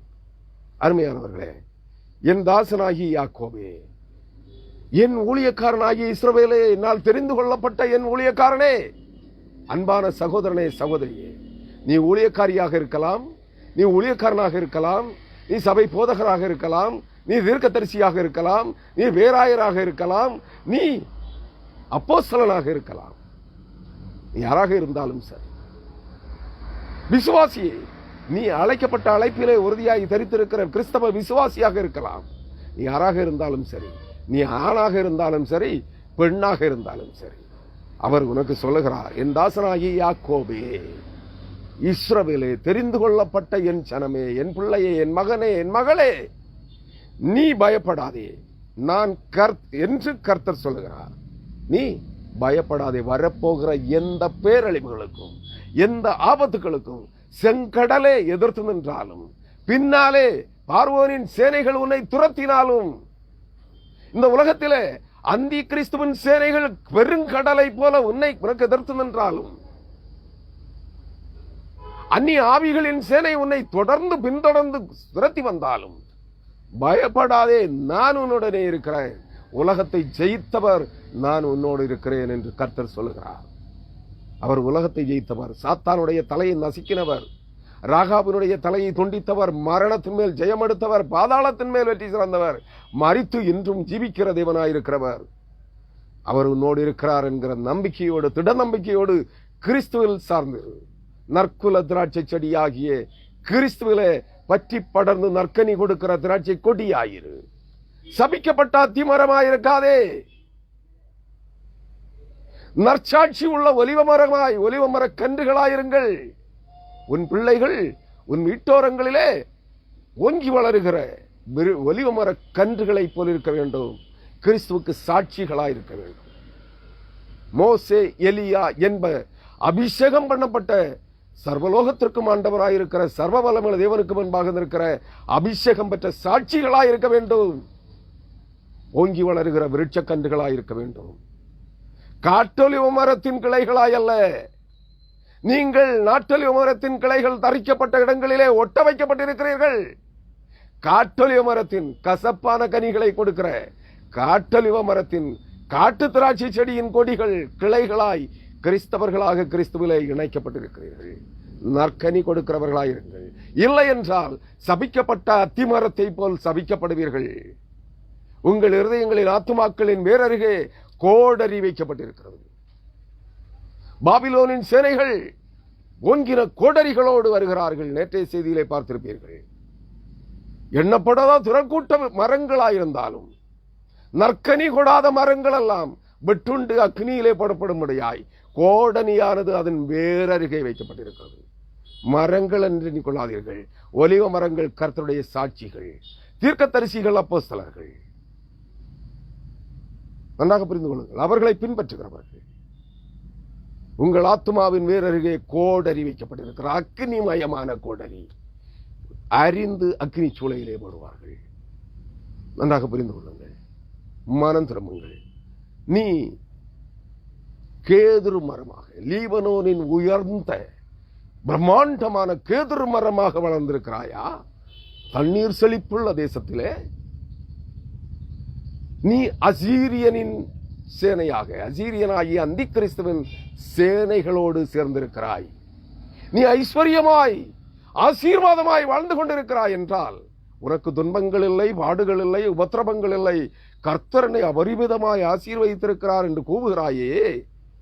தேவன் ஒரு கேதுரு மரத்தின் கிளையை பிடுங்கி, எசேக்கியேல் 31 அதிகாரத்தை படியுங்கள். தண்ணீர் செழிப்புள்ள நதியின் ஓரத்திலே நட்டாராம். அது தண்ணீர் கிடைக்கிற அனைத்து இடங்களிலும் ஆழமாய் வேறுபதித்து ஓங்கி உயர்ந்து வளர்ந்து மிக செழிப்பான மரமாய் வளர்ந்ததாம். அதன் அருகில் இருக்கிற மரங்களை எல்லாம் தாழ்த்தியதாம். தன் நிழலின் கீழ் எதுவும் ஓங்கி வளர முடியவில்லை. இது மட்டும் ஓங்கி வளர்ந்தது. ஏனெனில் அடி ஆழங்களிலே வேர்விட்டு இருக்கிறது. வானத்தை முட்டும் அளவிற்கு உயர்ந்து வளருகிறது கேதுரு மரம். வானத்தின் பறவைகளும் விலங்குகளும் அங்கே குடிகொள்ளுகிறது, நிழலிலே தங்குகிறது. அன்பான கிறிஸ்தவனே, அசீரியன் அந்தி கிறிஸ்து ஓங்கி உயர்ந்த கேதுரு மரமாய் வளர்ந்து நிற்கிறான். தேவன் அதை வெட்டுகிறார். தேவன் அதை வெட்டுகிறார். நீ அந்தி கிறிஸ்துவன் ஆவிகளால் நிரம்பி இருக்கிறாய். அந்தி கிறிஸ்துவின் சேனையிலே அடைக்கலம் புகுந்திருக்கிறாய். கிறிஸ்தவனே, மனம் திரும்ப. இல்லையேல் உன் ஆத்துமாவின் வேறருகே கோடரி வைக்கப்பட்டிருக்கிறது. யோவான் ஸ்நாபகன், நான் சொல்றது இல்லைங்க, யோவான் ஸ்நாபகன் உரைத்த வார்த்தைகளை சொல்லுகிறேன். மனம் திரும்புங்கள், நற்கனி கொடுக்கிற மரங்களாயிருங்கள். இல்லை என்றால் நான் ஆவி பெற்றேன், அபிஷேகம் பெற்றேன், நாவிக்குரிய கனிகள் எனக்கு இல்லை என்று சொல்லுவாயானால் உன் ஆத்துமாவின் வேறருகே கோடரிகள், அக்னிமயமான கோடரிகள் வைக்கப்பட்டிருக்கிறது. எந்த நேரத்திலே அது உன் ஆத்துமாவை சீவி கொண்டு போகும் என்று தெரியாது. நன்றாக நினைவில் வைத்துக் கொள். நீ நற்குல திராட்சை செடியாகிய கிறிஸ்துவில பற்றி படர்ந்து வளர்கிற நல்ல கனி கொடுக்கிற நற்குல திராட்சை செடியின் கொடிகளாயிரு, அல்லது நாட்டொலிவ மரமாகிய கிறிஸ்துவிலே சாட்சி ஒட்டப்பட்டிருக்கிற காட்டொலிவ மரத்தின் கிளைகளாய் இருந்தாலும் சரி, அந்த நாட்டொலிவ மரத்தின் வேருக்கோ அதன் கிளைகளுக்கோ உரிமை பாராட்டாதே. அதன் சாரத்தை அந்த நாட்டொலிவ மரத்தின் அடி வேர்களிலிருந்து உறிஞ்சப்படுகிற அந்த சாரத்தை பெற்று வாழுகிற கிறிஸ்தவனே நீ, யூதனையும் இஸ்ரவேலனையும் புறக்கணித்து விட்டு உனக்கு ரட்சிப்பு, அவர்களுடைய இருதய கடினம் புறஜாதியாகிய உனக்கு மீட்பை கொண்டு வந்தது. அதுதான் நாட்டொலிவ மரத்தின் கிளைகள் கீழ்ப்படியாமையின் பிள்ளைகளாய் தரித்து ஒதுக்கப்பட்டார்கள். காட்டொலிவ மரத்தின் கிளைகளாகிய நீ அந்த நாட்டொலிவ மரத்தின் கிளைகள் தரிக்கப்பட்ட இடத்திலே ஒட்டப்பட்டாய். ரோமர் அல்லது 1 கொரிந்தியர் என்று நினைக்கிறேன். பவுல் அப்போஸ்தலன் தெளிவாக அதை குறித்து ஒரு அதிகாரத்திலே விவரிக்கிறார். பெருமை கொள்ளாதே, நான் ரட்சிக்கப்பட்டேன், மறுபடி பிறந்தேன் என்று பெருமையின் உச்சத்திலே ஏறாதே, தள்ளப்படுவாய். நீ வெட்டி எறியப்படுவதற்கு அதிக நேரம் இல்லை. நாட்டொலிவ மரத்தின் கிளைகளையே, யூதர்களையும் இஸ்ரவேலர்களையும் வெட்டி சிதறடித்தவரே அவர்களை திரும்ப சேர்த்துக் கொள்ளவும் தயாராக இருக்கிறார். உங்களை வெட்டி தூரை எறிந்து விடவும் அக்னியிலே போடவும் தயாராக இருக்கிறார். நற்கனி கொடுக்கிறவர்களாய் மாறுங்கள். நீ சர்ச்சாட்சி உள்ள ஒலிவமர கன்றுகளாய் இருக்க போகிறாயா? ஏனெனில் சகரியா 4ஆம் அதிகாரம் சொல்லுகிறது, ஜீவனுள்ள தேவனுக்கு முன்பாக நிற்கிற 7 பொன் குத்து விளக்குகளை தாங்கி, அந்த குத்து விளக்குகள் எரிந்து பிரகாசிக்கிற தீவட்டிகளாய் அதை தாங்கி நிற்கிற பொன் குத்து விளக்கு தண்டு, அதற்கு வலது பக்கத்திலும் இடது பக்கத்திலும் 2 ஒலிவ மரங்கள் இருக்கிறது. அந்த 2 ஒலிவ மரங்களும் என்னவென்று சகரியா தீர்க்கதரிசி கர்த்தரிடத்திலே கேட்கிறான். கர்த்தர் சொல்லுகிறார் அதன் கடைசி அதிகாரத்திலே, கடைசி வசனத்திலே, சகரியா 4ஆம் அதிகாரம் கடைசி வசனத்திலே, இவர்கள் இன்னதென்று உனக்கு தெரியாதா? சர்வலோகத்திற்கும் ஆண்டவராயிருக்கிற சர்வ வல்லமையுள்ள தேவனுக்கு முன்பாக நிற்கிற அபிஷேகம் பெற்ற சாட்சிகள் இந்த 2 ஒலிவ மரங்களும். வெளிப்படுத்தின விசேஷம் 11ஆம் அதிகாரத்திலே சொல்லுகிறார், இவர்களே அந்த விளக்கு தண்டுகளும், இவர்கள் இருவருமே மோசேயும் எலியாவும். சர்வலோகத்திற்கும் ஆண்டவராயிருக்கிற சர்வ வல்லமையுள்ள தேவனுக்கு முன்பாக நிற்கிற அபிஷேகம் பெற்ற சாட்சிகள். நீ ஒலிவ மர கிளைகளாய் ஒட்டப்பட்டிருக்கிறாய் என்றால் நீ கிறிஸ்துவுக்கு நற்சாட்சி உள்ளவனாயிரு. மோசே எலியாவை போன்றவர்களை போலிரு. அவர்களை பின்பற்றின தீர்க்கதரிசிகளின் கூட்டத்தை போல இரு.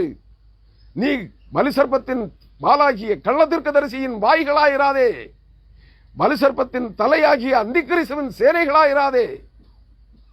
அருமையான கிறிஸ்தவனே, நற்சாட்சி உள்ள ஒலிவமர கன்றுகளாய் அல்லது ஒலிவமர கிளைகளாயிருங்கள். நற்கனி கொடுக்கிற நற்குல திராட்சை செடிகளாய் அதன் கொடிகளாயிருங்கள். அல்லது தேவனிடத்திலே தேடி வருகிற போது நல்ல கனி கொடுக்கிற அத்திமரமாயிரு. கனியற்ற அத்திமரமாயிருந்தால் சபிக்கப்படுவாய், வேரோடு பட்டு போவாய். அல்லது கேதுரு மரம் ஒங்கி உயர்ந்த ஐஸ்வர்யமானாய் இருக்கிறேன் என்று விரும்புகிறாய் என்றால் அசீரியனைப் போல கேதுரு மரமாயிருந்தால் சங்கரிக்கப்படுவாய். மனம் திரும்பு. அருமையான கிறிஸ்தவர்களே, இங்கே தேவன் சொல்லுகிறார், உன்னை துரத்திவிட்ட எல்லா ஜாதிகளையும் நான் நிர்மூலமாக்குவேன்.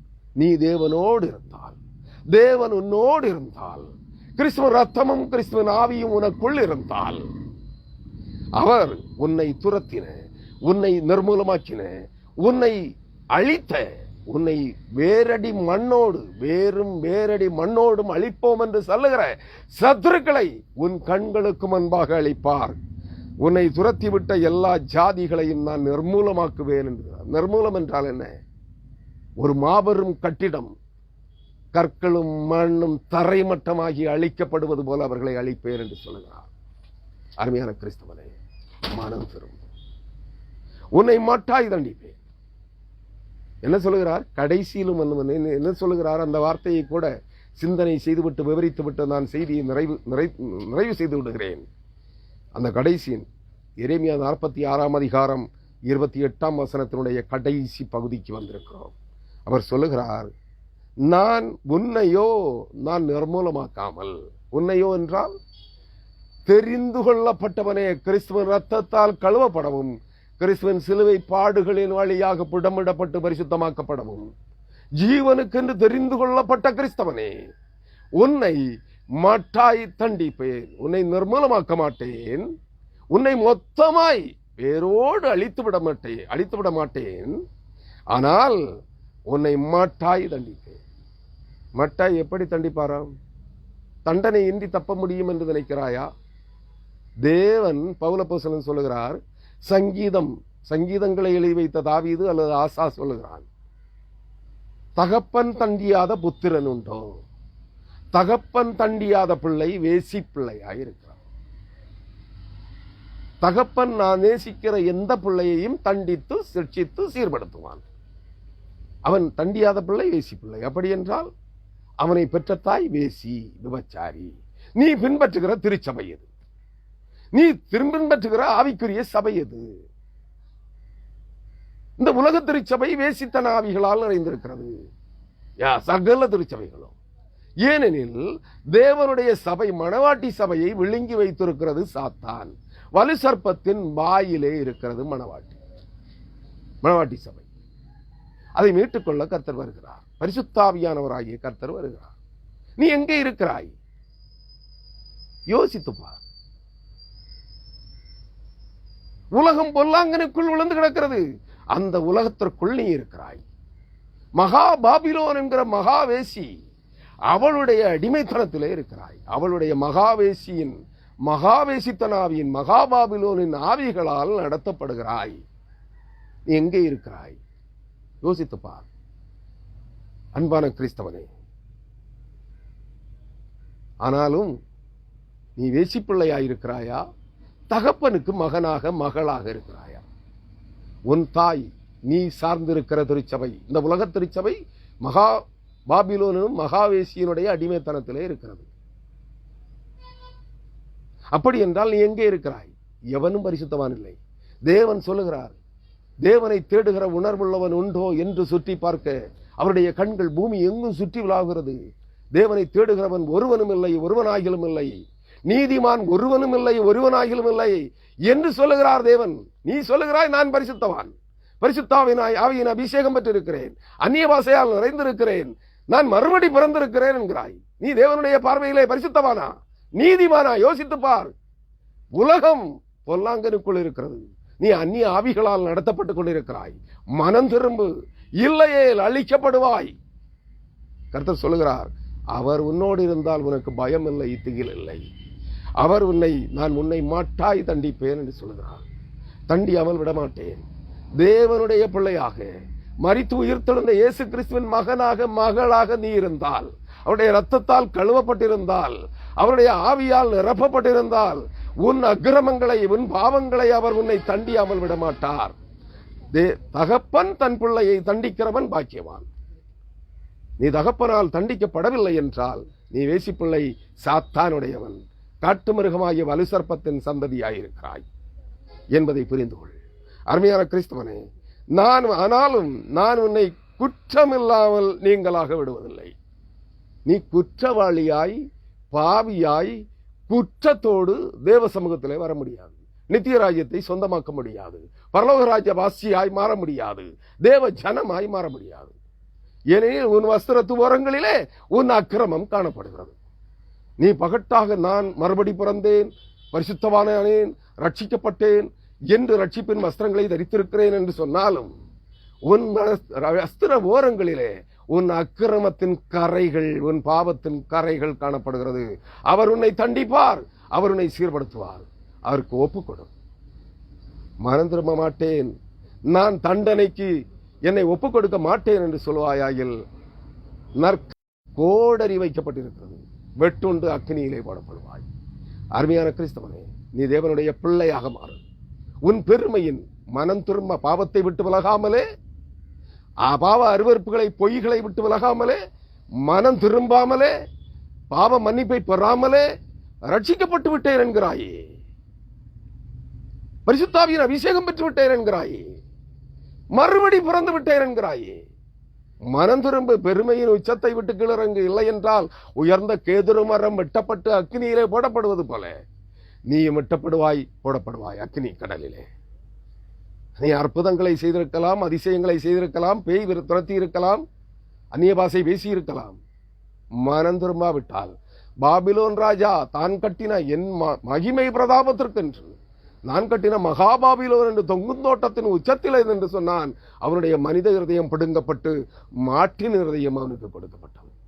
நீ எங்கே நிற்கப் போகிறாய்? சிந்தித்துப்பார். தேவனுடைய பிள்ளைகளே, தேவனுடைய மனுஷனே, நீ யாராக இருந்தாலும் சரி, நீ ஆவிக்குரிய அப்பாக்களாய் உன்னை மற்றவர்கள் நினைத்திருந்தாலும் சரி, நீ உன் ஆத்மாவை ரட்சித்துக் கொள்ள வேண்டும் என்றால் தேவனுடைய தண்டனைக்கு கீழ்ப்படிந்தே ஆக வேண்டும். ஒப்புக் கொடுக்க போகிறாயா இல்லையா என்பதை நீயே தீர்மானித்துக்கொள். இந்த ஆண்டின் முடிவு இந்த ஒரு நாளிலே நீ உன்னை தெரிந்தெடுப்பு இந்த நாளிலே இருக்கட்டும். இன்றைய புத்தாண்டு மாபெரும் பேரழிவுகளை மாபெரும் ஆபத்துக்களை சந்திக்க போகிற ஆண்டாக இருக்கிறது. ஆனால் நீ தேவனுடைய கரத்திலே உன் ஆத்மாவை ஒப்புக் கொடுத்தால் நீ அதைகளை கண்டு எந்த பேரழிவை கண்டும் நடுங்க மாட்டாய், பயப்பட மாட்டாய். ஏனெனில் தேவனுடைய ஆவியானவர், கிறிஸ்துவின் ரத்தம் உன்மேல் இருக்கிறது, கிறிஸ்துவின் வார்த்தைகள் உன் இதயத்தில் பதிக்கப்பட்டிருக்கிறது, தேவன் கிறிஸ்துவின் ஆவியானவர் உன்னோடு இருக்கிறார். நீ எதை கண்டும் நடுங்க மாட்டாய். அன்பான கிறிஸ்தவனே, கிறிஸ்தவனே, கிறிஸ்தவ ஊழியக்காரனே, மனம் திரும்ப மனதானால் வீண் பெருமைகள், ஆடம்பரங்கள், அகந்தைகள், ஆணவத்தின் உச்சத்தை விட்டு கீழே இறங்கி தேவ சமூகத்திலே நான் ஒன்றுமில்லை அப்பா, என்னை ஏற்றுக்கொள்ளும், என்னை ரட்சியும், என் ஆத்மாவை மீட்டு ரட்சியும் என்று அவருடைய கரத்திலே ஒப்புக்கொடு. கர்த்தர் உன்னை ரட்சிப்பார். ஆமென். கர்த்தருடைய பரிசுத்த நாமத்திற்கு மகிமை உண்டாவதாக. ஹல்லேலூயா, ஸ்தோத்திரம். அவர் ஒருவருக்கே உங்கள் துதி, கனம், மகிமை அனைத்தையும் செலுத்துங்கள்.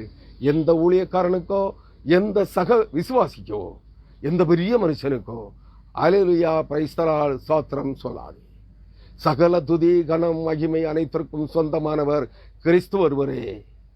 அவருக்கே துதி, கனம், மகிமை அனைத்தையும் செலுத்துங்கள்.